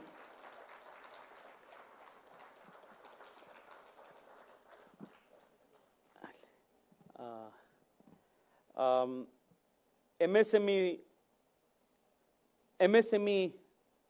ಸೆಕ್ಟರ್ನಲ್ಲಿ ಕೆಲಸ ಮಾಡ್ತಾ ಇರುವಂಥ ಕಂಪನಿಗಳಿಗೆ, ಚಿಕ್ಕ ಚಿಕ್ಕ ಸಂಸ್ಥೆಗಳಿಗೆ ಕ್ರೆಡಿಟ್ ಅವೈಲಬಿಲಿಟಿ ಆಗಲಿಕ್ಕೆ ಕೇಂದ್ರ ಸರ್ಕಾರದಿಂದ, ಅದರಲ್ಲೂ ಮಷಿನರಿಯನ್ನು ಪರ್ಚೇಸ್ ಮಾಡಲಿಕ್ಕೆ, ಹೊಸ ಮಷಿನರಿಯನ್ನು ಪರ್ಚೇಸ್ ಮಾಡಲಿಕ್ಕೆ ಅವ್ರಿಗೆ ಕೊಲ್ಯಾಟ್ರಲ್ ಫ್ರೀ ಮತ್ತು ಕ್ರೆಡಿಟ್ ಗ್ಯಾರಂಟಿಯನ್ನು ಕೇಂದ್ರ ಸರ್ಕಾರ ಕೊಡ್ತಾ ಇದೆ. ಅಪ್ ಟು 100 crore rupees ಕೇಂದ್ರ ಸರ್ಕಾರ ಇದಕ್ಕೆ ಗ್ಯಾರಂಟಿ ಕೊಡ್ತಾ ಇರುವಂಥದ್ದು. ಇದು ದೇಶದ MSMEಗಳಲ್ಲಿ ಬಹಳ ದೊಡ್ಡ ಒಂದು ಶಕ್ತಿಯನ್ನು ಕೊಡುತ್ತೆ. MSMEಗಳಲ್ಲಿ ಇನ್ನೊಂದು ಸಮಸ್ಯೆ ಏನು ಅಂತಂದರೆ, ಯಾವಾಗಲಾದರೂ ಅವರು ಈಗಾಗಲೇ ತಗೊಂಡಿರುವಂಥ ಸಾಲ ಬೇರೆ ಬೇರೆ ಕಾರಣಕ್ಕೋಸ್ಕರ ಸ್ಟ್ರೆಸ್ಡ್ ಆಯಿತು ಅಂತಂದರೆ ಅವ್ರಿಗೆ ಹೊಸದಾಗಿ ಯಾವುದೇ ಕ್ರೆಡಿಟ್ ಅವೈಲಬಿಲಿಟಿ ಆಗೋದಿಲ್ಲ, ವರ್ಕಿಂಗ್ ಕ್ಯಾಪಿಟಲ್ಲಿಗೆ ಮತ್ತೊಂದಕ್ಕೆ. ಅದಕ್ಕೂ ಕೂಡ ಈ ಬಜೆಟ್ನಲ್ಲಿ ಒಂದು ಫಂಡನ್ನು ಕೇಂದ್ರ ಸರ್ಕಾರ ಸ್ಥಾಪನೆ ಮಾಡಿ ಅದ್ರ ಮೂಲಕ ನಾವು ನಿಮಗೆ ಸಪೋರ್ಟ್ ಮಾಡ್ತೀವಿ ಅಂತ MSMEಗಳಿಗೆ ಅದು ಕೂಡ ಈ ಸತಿ ಅನೌನ್ಸ್ ಆಗಿದೆ. ಇಷ್ಟು ದೊಡ್ಡ ಸಂಖ್ಯೆಯಲ್ಲಿ ದೇಶದಲ್ಲಿ ಉದ್ಯೋಗ ಸೃಷ್ಟಿ ಆಗಬೇಕು ಅಂತಂದರೆ ಅದು ಬರೀ ಸರ್ಕಾರದ ಅಥವಾ ಮ್ಯಾನ್ಯುಫ್ಯಾಕ್ಚರಿಂಗಲ್ಲಿ ಅಥವಾ ಈ 500 ಕಂಪನೀಸಲ್ಲಿ ಅಥವಾ MSMEಗಳಲ್ಲಿ ಮಾತ್ರ ಸಾಧ್ಯ ಆಗಲ್ಲ. ಚಿಕ್ಕ ಚಿಕ್ಕ ಉದ್ಯೋಗಗಳನ್ನು ಸೃಷ್ಟಿ ಮಾಡುವಂಥ, ಸಣ್ಣ ಸಣ್ಣ ಉದ್ಯೋಗಗಳಿಗೂ ಕೂಡ ಸಪೋರ್ಟ್ ಮಾಡಬೇಕು ಅಂಥೇಳಿ ಮುದ್ರಾ ಯೋಜನೆಯನ್ನು ಏನು ಕೇಂದ್ರ ಸರ್ಕಾರ ಯಶಸ್ವಿಯಾಗಿ ಕಳೆದ 10 ವರ್ಷದಿಂದ ಮಾಡಿದೆ, ಅದರಲ್ಲಿ ನಮಗೆ ಲಿಮಿಟ್ ಇದ್ದಿದ್ದು 10 lakhs ತನಕ. ಈ ಬಜೆಟ್ನಲ್ಲಿ ಮುದ್ರಾ ಯೋಜನೆಯ ಲೋನನ್ನು 20 ಲಕ್ಷ ರೂಪಾಯಿ ತನಕ ಏರಿಸಿದೆ. ಯಾರು 10 ಲಕ್ಷ ರೂಪಾಯಿ ತನಕ ಲೋನ್ ತಗೊಂಡು ಅದನ್ನು ರೀಪೇ ಮಾಡಿದ್ದಾರೆ, they are now eligible for a 20 lakh rupee loan. ಸಹಜವಾಗಿ ಅವನಿಗೆ 20 ಲಕ್ಷ ರೂಪಾಯಿಗೆ ಅವ್ನು ಬಂಡವಾಳ ಹಾಕೊಂಡು ಬಿಸ್ನೆಸ್ ಮಾಡ್ತಾ ಇದ್ದಾನೆ ಅಂತಂದರೆ ಆ ಬಿಸ್ನೆಸ್ ನಡೆಸಕ್ಕೆ ಸಹಜವಾಗಿ ಅವ್ನು 3-4 ಜನ ಕೆಲಸ ಕೊಡಲೇಬೇಕಾಗತ್ತೆ. ಸೊ ಇದು ಕೂಡ ಮುದ್ರಾ ಯೋಜನೆಯಡಿ ಎಂಪ್ಲಾಯ್ಮೆಂಟ್ ಜನರೇಷನ್ ಮಾಡಲಿಕ್ಕೋಸ್ಕರ ಮತ್ತಷ್ಟು ಸಪೋರ್ಟ್ ಕೊಟ್ಟಿರುವಂಥದ್ದು. ಇದ್ರ ಜೊತೆಗೆ ಲಾರ್ಜ್ ಸ್ಕೇಲಲ್ಲಿ ಎಂಪ್ಲಾಯ್ಮೆಂಟ್ ಜನರೇಷನ್ ಆಗಬೇಕು ಅಂತಂದರೆ ದೇಶದಲ್ಲಿ ಇನ್ಫ್ರಾಸ್ಟ್ರಕ್ಚರ್ ಡೆವಲಪ್ಮೆಂಟಿಂದ ಮಾತ್ರ ಸಾಧ್ಯ ಆಗೋದು. ನಾವೀಗಾಗಲೇ ನೋಡಿದ್ದೀವಿ, ಒಂದು ಹೈವೇ ಒಂದು ಕಡೆ ಬಂತು ಅಂತಂದರೆ ಆ ಹೈವೇ ನಿರ್ಮಾಣ ಆಗೋ ಟೈಮಲ್ಲಿ ಎಷ್ಟು ಜನ ಕೆಲಸ ಸಿಗತ್ತೆ, ಕನ್ಸಲ್ಟೆಂಟ್ಸ್ಗಳು, ಕಾಂಟ್ರಾಕ್ಟರ್ಗಳು, ಸಿಮೆಂಟೋರು, ಮತ್ತೊಬ್ಬರು ಇನ್ನೊಂದು. ಆ ಹೈವೇ ನಿರ್ಮಾಣ ಆದಮೇಲೆ ಇನ್ನೆಷ್ಟು ಜನಕ್ಕಲ್ಲಿ ಕೆಲಸ ಸಿಗುತ್ತೆ, ಅಲ್ಲಿ ಹೋಟೆಲ್ಗಳು ಬರುತ್ತೆ, ಪೆಟ್ರೋಲ್ ಬಂಕ್ ಬರುತ್ತೆ, ಅಲ್ಲಿ ಜಾಗದ ವ್ಯಾಲ್ಯೂಯೇಷನ್ ಜಾಸ್ತಿ ಆಗುತ್ತೆ, ಅಲ್ಲಿ ಬೇರೆ ಇನ್ಯಾವುದೋ ಅಪಾರ್ಟ್ಮೆಂಟ್ಗಳು ಬರ್ತವೆ. ದೇಶದ ಇತಿಹಾಸದಲ್ಲಿ ಕಳೆದ 10 ವರ್ಷದಲ್ಲಿ ನರೇಂದ್ರ ಮೋದಿ ಸರ್ಕಾರ ಇನ್ಫ್ರಾಸ್ಟ್ರಕ್ಚರ್ನ ದೇಶದಲ್ಲಿ ಬೆಳೆಸಬೇಕು ಅನ್ನೋದ್ರ ಕಡೆಗೆ ಮಾಡಿರುವಷ್ಟು ಇನ್ವೆಸ್ಟ್ಮೆಂಟು ಹಿಂದಿನ ಯಾವ ಸರ್ಕಾರಗಳು ದೇಶದಲ್ಲಿ ಮಾಡಲಿಲ್ಲ. ಅಷ್ಟು ಇನ್ವೆಸ್ಟ್ಮೆಂಟನ್ನು ಕಳೆದ 10 ವರ್ಷದಲ್ಲಿ ನಾವು ಮಾಡಿದ್ವಿ. ಅದು ನಾವು ನೋಡ್ತಾ ಇದ್ದೀವಿ. ನಾವು ಬೆಂಗಳೂರು ಇಂಟರ್ನ್ಯಾಷನಲ್ ಏರ್ಪೋರ್ಟ್ ನೋಡಿದ್ರೆ ಗೊತ್ತಾಗುತ್ತೆ, ಬೆಂಗಳೂರು ಮೈಸೂರು ಹೈವೇ ನೋಡಿದ್ರೆ ಗೊತ್ತಾಗುತ್ತೆ, ಬೆಂಗಳೂರು ಚೆನ್ನೈ ಎಕ್ಸ್ಪ್ರೆಸ್ ವೇ ನೋಡಿದ್ರೆ ಗೊತ್ತಾಗುತ್ತೆ, ನಮ್ಮ ವಂದೇ ಭಾರತ್ ಟ್ರೈನ್ಸ್ ನೋಡಿದ್ರೆ ಗೊತ್ತಾಗುತ್ತೆ. ಈ ವರ್ಷದ ಬಜೆಟ್ನಲ್ಲೂ ಕೂಡ ಇದು ಒಂದೇ ವರ್ಷಕ್ಕೆ 11 ಲಕ್ಷ ಕೋಟಿ ರೂಪಾಯಿಯ ಇನ್ಫ್ರಾಸ್ಟ್ರಕ್ಚರಿಗೆ ಇದೇ ವರ್ಷ ನಾವು ಕಮಿಟ್ ಮಾಡಿದೆ, 11 lakh crore rupees. ಇದರಿಂದ 11 ಲಕ್ಷ ಕೋಟಿ ಡಿಪ್ಲಾಯ್ ಆದ ತಕ್ಷಣ ಆಗುವಂಥ ಉದ್ಯೋಗದ ಜೊತೆಗೆ ನಾಳೆಗೂ ಕೂಡ ಹೊಸದಾಗಿ once the projects are complete ಅದಾದ ಮೇಲೂ ಕೂಡ ಅದರ ಸ್ಪಿನ್ ಆಫ್ ಇಂದಾಗ ಬರುವಂಥ ಜಾಬ್ಸ್ಗಳು ಕೂಡ ನಿರಂತರವಾಗಿ ಕ್ರಿಯೇಟ್ ಆಗ್ತಾ ಹೋಗುತ್ತೆ. ಈಗ ಜಸ್ಟ್ ನಾನು ಈ ಕಾರ್ಯಕ್ರಮಕ್ಕಿಂತ ಮುಂಚೆ ಸಿಂಗಪೂರ್ ಬೇಸ್ಡ್ ಒಬ್ಬರು ಬೆಂಗಳೂರಿಗೆ ಬಂದಿದ್ರು. ನಾವು ಮನೇಲಿ ಮೀಟ್ ಮಾಡಿದಾಗ ಬೆಂಗಳೂರಿನಲ್ಲಿ ಸಾಲಿಡ್ ವೇಸ್ಟ್ ಮ್ಯಾನೇಜ್ಮೆಂಟ್ನಲ್ಲಿ ಹೆಲ್ಪ್ ಮಾಡಬೇಕು ಅಂತ ಬಂದಂಥ ಬಹಳ ದೊಡ್ಡ ಒಬ್ಬರು ಇಂಡಸ್ಟ್ರಿಯಲಿಸ್ಟು. ಅವ್ರು ಹೇಳ್ತಾ ಇದ್ರು, the only game in the world today is India. But ಇಂಡಿಯಾದಲ್ಲಿ ನಾವು ಇನ್ವೆಸ್ಟ್ ಮಾಡಬೇಕು, ಮ್ಯಾನುಫ್ಯಾಕ್ಚರಿಂಗ್ ಮಾಡಬೇಕು ಅಂತಂದರೆ ಕೇಂದ್ರ ಸರ್ಕಾರ, ರಾಜ್ಯ ಸರ್ಕಾರ, ಮುನ್ಸಿಪಾಲಿಟಿ ಅಲ್ಲಿ ಪರ್ಮಿಷನ್ ತಗೋ, ಇವ್ರದ್ದು ತಗೋ, ಈ ಈಸ್ ಆಫ್ ಡೂಯಿಂಗಲ್ಲಿ ನಮಗೆ ಭಾಳ ಚಾಲೆಂಜಸ್ ಇದೆ. If India were to fix that one thing, it's going to be a magic bullet ಅಂತ ಹೇಳ್ತಾ ಇದ್ರು. ಈ ಬಜೆಟ್ನಲ್ಲಿ ಕೇಂದ್ರ ಸರ್ಕಾರ 100 ಇಂಡಸ್ಟ್ರಿಯಲ್ ಪಾರ್ಕ್ಸ್ಗಳನ್ನು ಕೇಂದ್ರ ಸರ್ಕಾರ ದೇಶದ ಬೇರೆ ಬೇರೆ ಭಾಗಗಳಲ್ಲಿ ಒಂದು ಸಿಟಿಗೆ ಹತ್ತಿರದಲ್ಲಿರುವಂಥ, ಟೌನ್ಶಿಪ್ಪಿಗೆ ಹತ್ತಿರದಲ್ಲಿರುವಂಥ ಲೆವೆಲ್ನಲ್ಲಿ 100 ಇಂಡಸ್ಟ್ರಿಯಲ್ ಪಾರ್ಕ್ಸ್ಗಳನ್ನು ಎಸ್ಟಾಬ್ಲಿಷ್ ಮಾಡಬೇಕು ಅನ್ನುವಂಥ ಯೋಜನೆ ಇದೆ. ಈ ಇಂಡಸ್ಟ್ರಿಯಲ್ ಪಾರ್ಕ್ಗಳ ವಿಶೇಷತೆ ಏನು ಅಂತಂದರೆ, ಬಜೆಟ್ನಲ್ಲೇ ಬಳಸಿರುವಂಥ ಪದ ಪ್ಲಗ್ ಆ್ಯಂಡ್ ಪ್ಲೇ ಮಾಡೆಲ್. ಈಗೇನು ನೀವು ಈ ಕೋವರ್ಕಿಂಗ್ ಸ್ಪೇಸ್ನಲ್ಲಿ ನೀವು ನೋಡ್ತೀರಿ, ಅದೇ ಥರನೇ ಎಲ್ಲ ಅಪ್ರೂವಲ್ಸ್ ರೆಡಿಯಾಗಿ ಎಲ್ಲ ರೆಡಿಯಾಗಿರುವಂಥ, you just have to come and set your shop up. ಆ ರೀತಿಯ 100 ಇಂಡಸ್ಟ್ರಿಯಲ್ ಪಾರ್ಕ್ಸ್ಗಳನ್ನು ದೇಶದ ಎಲ್ಲ ಕಡೆ ಶುರು ಮಾಡೋದಕ್ಕೆ ಕೇಂದ್ರ ಸರ್ಕಾರ ಈ ಬಜೆಟ್ನಲ್ಲಿ ಘೋಷಣೆ ಮಾಡಿದೆ. This is again focus towards creating more employment in the country. ಜೊತೆಗೆ ಚುನಾವಣೆಗಿಂತ ಮುಂಚೆನೇ ಪ್ರಧಾನಮಂತ್ರಿಗಳು ಅನೌನ್ಸ್ ಮಾಡಿದರು, ದೇಶದಲ್ಲಿ ಬಡವರಿಗೆ 3 ಕೋಟಿ ಹೊಸ ಮನೆಗಳನ್ನು ನಾವು ನಿರ್ಮಾಣ ಮಾಡ್ತೀವಿ ಅಂಡರ್ ಪ್ರಧಾನ ಮಂತ್ರಿ ಆವಾಸ್ ಯೋಜನೆ ಅಂತ. 3 ಕೋಟಿ ಮನೆ ನಿರ್ಮಾಣ ಆಗಬೇಕು ಅಂತಂದರೆ again it will create so much employment. ಮನೆ ಕಟ್ಟೋದಕ್ಕೆ ಆದರೆ ಆಲೈಡ್ ಇಂಡಸ್ಟ್ರೀಸು, ಇಂಡೈರೆಕ್ಟ್ ಎಂಪ್ಲಾಯ್ಮೆಂಟು ಎಷ್ಟು ಜನಕ್ಕೆ ಆಗ್ತಾ ಹೋಗುತ್ತೆ. ಇದೆಲ್ಲವೂ ಕೂಡ ಈ ಬಜೆಟ್ನಲ್ಲಿ ಬಹಳ ದೊಡ್ಡ ಮಟ್ಟಕ್ಕೆ ಇದಾಗಿದೆ. ಅದ್ರ ಜೊತೆಗೆ there are so many things that the budget has focused which is very futuristic in nature. ನಮ್ಮಲ್ಲಿ as a habit or as a national culture, ನಾವು ಎಷ್ಟೋ ವರ್ಷಗಳ ಕಾಲ, ನ್ಯಾಷನಲ್ ಕಲ್ಚರ್ ಅಂದರೆ ನಾನು ಸರ್ಕಾರದ ಕಲ್ಚರ್ಗೆ ಹೇಳೋದು, we have always played catch up to some technological changes that has happened somewhere else in the world. ನಾವು ಯಾವತ್ತೂ ಕೂಡ ಹಿಂದೆ ಬಿದ್ದಿದ್ದೀವಿ. we have always lagged behind and later we have always played catch up. ಇದೇ ವರ್ಷದ interim ಬಜೆಟ್ನಲ್ಲಿ, ಅಂದರೆ ಸರ್ಕಾರ ಚುನಾವಣೆಗೆ ಹೋಗೋಕ್ಕಿಂತ ಇದ್ದಂಥ ಮುಂಚಿನ ಬಜೆಟ್ನಲ್ಲಿ ನ್ಯಾಷನಲ್ ರಿಸರ್ಚ್ ಫೌಂಡೇಶನ್ ಅನ್ನೋದನ್ನು ದೇಶ ಸ್ಥಾಪನೆ ಮಾಡಿ, ಆ ರಿಸರ್ಚ್ ಫೌಂಡೇಶನ್ನಿಗೆ ಯಾರು ಮಕ್ಕಳು, ಕಂಪನಿಗಳು, ನಮ್ಮ ಹೈಯರ್ ಎಜುಕೇಷನ್ ಇನ್ಸ್ಟಿಟ್ಯೂಷನಲ್ಲಿ ಕೆಲಸ ಮಾಡ್ತಾ ಇರುವಂಥವ್ರು, ಸೈಂಟಿಸ್ಟು, ಸ್ಕಾಲರ್ಸು, ಇವರ ರಿಸರ್ಚಿಗೆ ಸಪೋರ್ಟ್ ಮಾಡಲಿಕ್ಕೆ 1,00,000 ಕೋಟಿ ರೂಪಾಯಿಯ ಕಮಿಟ್ಮೆಂಟನ್ನು ಕೇಂದ್ರ ಸರ್ಕಾರ ಮಾಡಿತ್ತು. ಅದನ್ನು ಈ ಬಜೆಟ್ನಲ್ಲಿ ಅಲೋಕೇಶನ್ ಕಂಪ್ಲೀಟ್ ಆಗಿದೆ. 1,00,000 crore rupees for national research foundation. ಏಕೆಂದರೆ ಯಾವುದೇ ನೀವು ಅಡ್ವಾನ್ಸ್ ದೇಶ ನೋಡಿ, ಅದರಲ್ಲೂ ಇವತ್ತಿನ ಎಮರ್ಜಿಂಗ್ ಟೆಕ್ನಾಲಜಿಗಳು ಬರ್ತಾ ಇರುವಂಥ ಇವತ್ತಿನ ಯುಗದಲ್ಲಿ ನಾವು ರಿಸರ್ಚ್ ಆ್ಯಂಡ್ ಟೆಕ್ನಾಲಜಿಯಲ್ಲಿ, ರಿಸರ್ಚ್ ಆ್ಯಂಡ್ ಡೆವಲಪ್ಮೆಂಟ್ನಲ್ಲಿ ನಾವು ಹಿಂದುಳಿದ್ರೆ ದೇಶ ಮುಂದುವರಲಿಕ್ಕೆ ಸಾಧ್ಯನೇ ಆಗೋದಿಲ್ಲ. We will always end up playing catch up with somebody else. ಅದನ್ನು ಫಿಕ್ಸ್ ಮಾಡಬೇಕು ಅಂತ ಹೇಳಿ ಯಾರ್ಯಾರು ರಿಸರ್ಚ್ ಮಾಡಕ್ಕೆ ಹೋಗ್ತಾರೆ ಅವರಿಗೆ want of fund should not be an issue ಅನ್ನೋ ಕಾರಣಕ್ಕೋಸ್ಕರ 1,00,000 ಕೋಟಿ ರೂಪಾಯಿಯ ನ್ಯಾಷನಲ್ ರಿಸರ್ಚ್ ಫೌಂಡೇಶನ್ಗೆ ಈ ಸತಿ ಸಪೋರ್ಟ್ ಆಗಿದೆ. ಇಟ್ಸ್ ಅ ಫ್ಯೂಚರಿಸ್ಟಿಕ್ ಯೋಜನೆ ಇದು. ಜೊತೆಗೆ ಇಷ್ಟೆಲ್ಲ ಮ್ಯಾನುಫ್ಯಾಕ್ಚರಿಂಗು, ಇಂಡಸ್ಟ್ರಿಯಲ್ ಪಾರ್ಕು, ಕಂಪನಿಗಳು, ಹೊಸದಾಗಿ ಮ್ಯಾನುಫ್ಯಾಕ್ಚರಿಂಗು, PLI ಸ್ಕೀಮ್, ಇದನ್ನೆಲ್ಲ ಮಾಡಿ ಕಂಪನೀಸ್ ಬರುತ್ತೆ.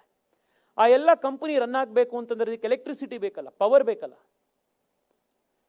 ಭಾರತದಂಥ ದೊಡ್ಡ ದೇಶಕ್ಕೆ ಎಲೆಕ್ಟ್ರಿಸಿಟಿ ಕೊಡಬೇಕು ಅಂತಂದ್ರೆ ಎಷ್ಟು ದೊಡ್ಡ ಚಾಲೆಂಜ್ ಇದೆ ಯೋಚನೆ ಮಾಡಿ, ಅದು ಇಷ್ಟು ಫಾಸ್ಟ್ ಗ್ರೋಯಿಂಗ್ ಇಕಾನಮಿಗೆ. ಈ ಸತಿ ಬಜೆಟ್ನಲ್ಲಿ ಸರ್ಕಾರ ಮಾಡಿರುವಂತಹ ಮತ್ತೊಂದು ದೊಡ್ಡ ಅನೌನ್ಸ್ಮೆಂಟು ಯೋಜನೆ ಅಂತಂದ್ರೆ, it is focused on making India energy secure and most importantly transitioning our nation into a green energy hub. ನಾವಾಗಲೇ 2050 ಒಳಗಡೆ ನೆಟ್ ಝೀರೋ ಎಮಿಷನ್ಸ್ ನಾವು ಮಾಡ್ತೀವಿ ಅನ್ನೋದಕ್ಕೆ ನಾವಾಗಲೇ ಕಮಿಟ್ ಆಗಿದ್ದೀವಿ. ಸೊ ದೇಶದ ಎಲ್ಲ ಬಿಲ್ಡಿಂಗ್ಸ್ಗಳನ್ನು, ಸೆಕ್ಟರ್ಗಳನ್ನು ನಾವು ಎನರ್ಜಿ ಎಫಿಷಿಯೆಂಟ್ ಮಾಡಬೇಕಿದೆ. ಸೊ ನಮಗೆ ಅಷ್ಟು ದೊಡ್ಡ ನ್ಯೂಕ್ಲಿಯರ್ ಎನರ್ಜಿಯ ಸಪೋರ್ಟ್ ಬೇಕು.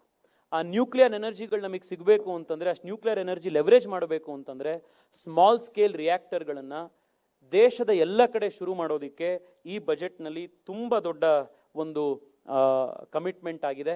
ಅದ್ರ ಜೊತೆಗೆ ಚುನಾವಣೆಗಿಂತ ಮುಂಚೆ ಎಲ್ಲ ರಾಜ್ಯಗಳಲ್ಲೂ ಅನೌನ್ಸ್ ಮಾಡಿದ್ರು ಬೇರೆ ಬೇರೆ ಪೊಲಿಟಿಕಲ್ ಪಾರ್ಟಿಗಳು, ನಿಮಗೆ 200 unit free electricity, 300 unit free electricity, ಇದೆಲ್ಲವೂ. ಈ ಫ್ರೀ ಎಲೆಕ್ಟ್ರಿಸಿಟಿಗಳ ಇಂಪ್ಯಾಕ್ಟ್ ಏನಾಯಿತು ಅಂತ ನಾವು ದೇಶದಾದ್ಯಂತ ನೋಡಿದ್ವಿ. ಕರ್ನಾಟಕದಲ್ಲಿ ನಾವು ನೋಡ್ತಾ ಇದ್ದೀವಿ.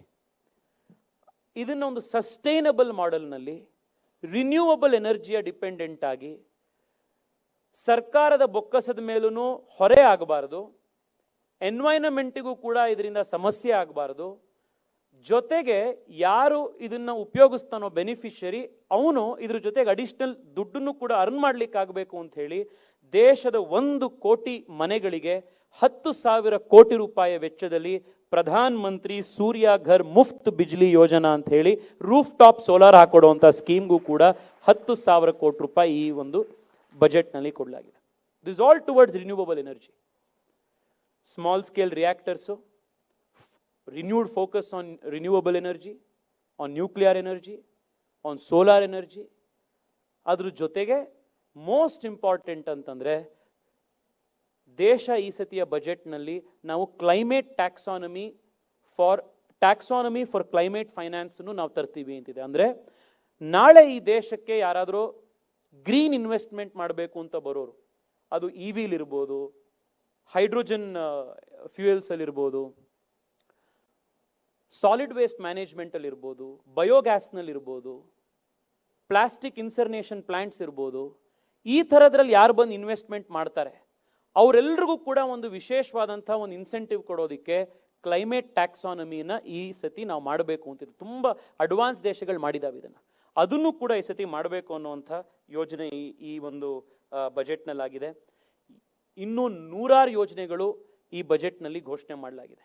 ಒಂದೊಂದನ್ನು ಎಕ್ಸ್ಪ್ಲೈನ್ ಮಾಡ್ತಾ ಹೋಗಬೇಕು ಅಂತಂದರೆ ಬಹುಶಃ ನಾಳೆ ತನಕ ಈ ಬಜೆಟ್ನ ಒಂದೊಂದು ಸ್ಕೀಮ್ನ ಅನೌನ್ಸ್ಮೆಂಟ್ನೇ ಮಾಡ್ತಾ ಹೋಗಬೇಕಾಗತ್ತೆ. ಆದರೆ ಅನ್ಫಾರ್ಚುನೇಟ್ಲಿ ಇದೆಲ್ಲದರ ಮಧ್ಯದಲ್ಲಿ ಇಡೀ ಫೋಕಸ್ ಯಾಕೋ ಡಿಸ್ಕಷನ್ನಲ್ಲಿ LTCG ಜಾಸ್ತಿ ಮಾಡಿಬಿಟ್ರು, ಇಂಡೆಕ್ಸೇಷನ್ ಏರ್ಸಿದ್ರು ಅನ್ನೋದ್ರ ಮೇಲೆ ಮಾತ್ರ ಹೋಗೇ ಹೊರತು ಬೇರೆ ಇನ್ಯಾವ್ದ್ರ ಬಗ್ಗೆ ಚರ್ಚೆಗೆ ಬರಲೇ ಇಲ್ಲ. ಆ ಕಾರಣಕ್ಕೋಸ್ಕರನೇ ಆ ಕಾಂಪ್ಲಿಕೇಟೆಡ್ ಸಬ್ಜೆಕ್ಟ್ನ ಗುರು ಸರ್ ಮಾತಾಡಲಿ, ಇನ್ನು ಮಿಕ್ಕಿದೆಲ್ಲ ಇಶ್ಯೂಗಳನ್ನು ನಾನು ಕವರ್ ಮಾಡೋಣ ಅಂತ ಅಂದ್ಕೊಂಡು ಈ ಅಷ್ಟು ವಿಷಯ ನಿಮ್ಮ ಗಮನಕ್ಕೆ ತಂದಿದ್ದು. ನಾನು ನಿಮ್ಮ ಹತ್ರ ಒಂದೇ ಒಂದು ಮನವಿ ಮಾಡ್ತೇನೆ ಅಷ್ಟೇ. ನಮ್ಮ ಭಾರತೀಯ ಜನತಾ ಪಾರ್ಟಿಯ ಸಪೋರ್ಟರ್ಸ್ಗಳಲ್ಲಿ ನಮ್ದು ಒಂದೇ ಒಂದು ಮನವಿ ನಂದು. ನಾವು ಆದಷ್ಟು ನಾವು ಸಿಕ್ಕಾಪಟ್ಟೆ ಬೇಗ ಖುಷಿ ಪಡೋವಂಥ ಮತ್ತೆ ಅಷ್ಟೇ ಬೇಗ ಬೇಸರನೂ ಪಡುವಂಥ ಒಂದು ಸಪೋರ್ಟ್ ಗ್ರೂಪ್. ನಾವು ಏನಾದ್ರು ಒಂದು 2-3 ಒಳ್ಳೆ ಹೇಳಿಕೆಗಳು ಕೊಟ್ಟಿದ ತಕ್ಷಣನೇ ಖುಷಿ ಆಗ್ಬಿಡ್ತೀವಿ, ಅಲ್ಪತೃಪ್ತರು. ಅಥವಾ ಏನಾದರೂ ಸರಿಗಿಲ್ಲ ಅಂತ ಅನ್ಸಿದ ತಕ್ಷಣ ಇದ್ರಂತ ಯೂಸ್ಲೆಸ್ಸೇ ಇಲ್ಲಪ್ಪ, ಏನೂ ಮಾಡಲೇ ಇಲ್ಲ ಅಂತಲೂ ಬೇಜಾರು ಮಾಡ್ಕೊಳ್ಳೋರು. ಈ ನಮ್ಮ BJP ಸಪೋರ್ಟರ್ಸ್ನ ಒಂದು ವಿಶೇಷತೆ ಇದು. ನಾನು ನಿಮ್ಮೆಲ್ಲರಲ್ಲೂ ಮಾಡುವಂಥ ಮನವಿ ಒಂದೇ ಒಂದು,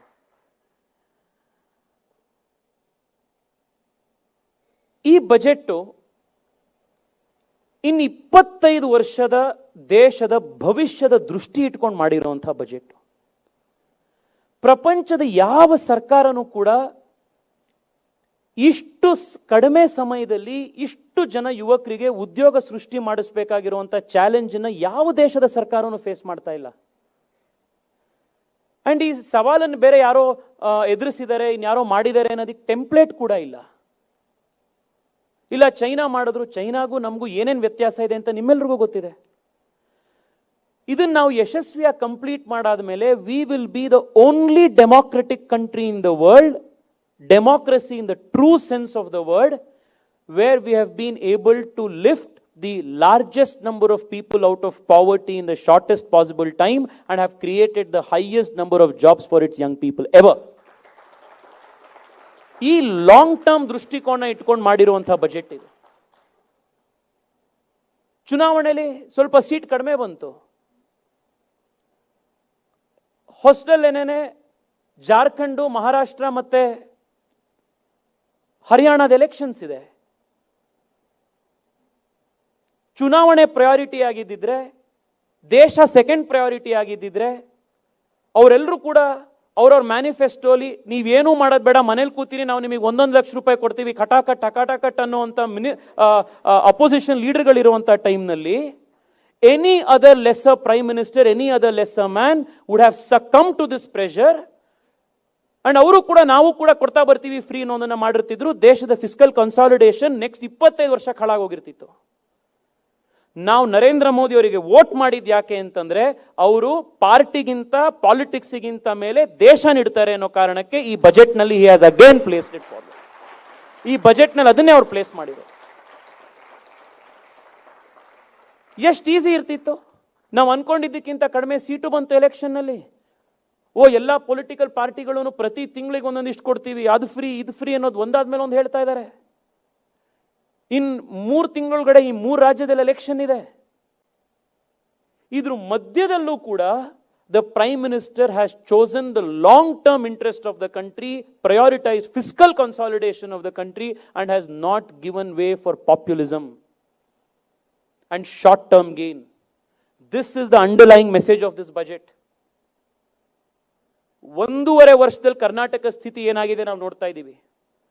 ಬಸ್ ರೇಟ್ ಜಾಸ್ತಿ ಆಯಿತು, ಹಾಲಿನ ರೇಟ್ ಜಾಸ್ತಿ ಆಯಿತು, ಆಲ್ಕೋಹಾಲ್ ರೇಟ್ ಜಾಸ್ತಿ ಆಯಿತು, ಸ್ಟ್ಯಾಂಪ್ ಡ್ಯೂಟಿ ಜಾಸ್ತಿ ಆಯಿತು, ಎಲೆಕ್ಟ್ರಿಸಿಟಿ ರೇಟ್ ಜಾಸ್ತಿ ಆಯಿತು.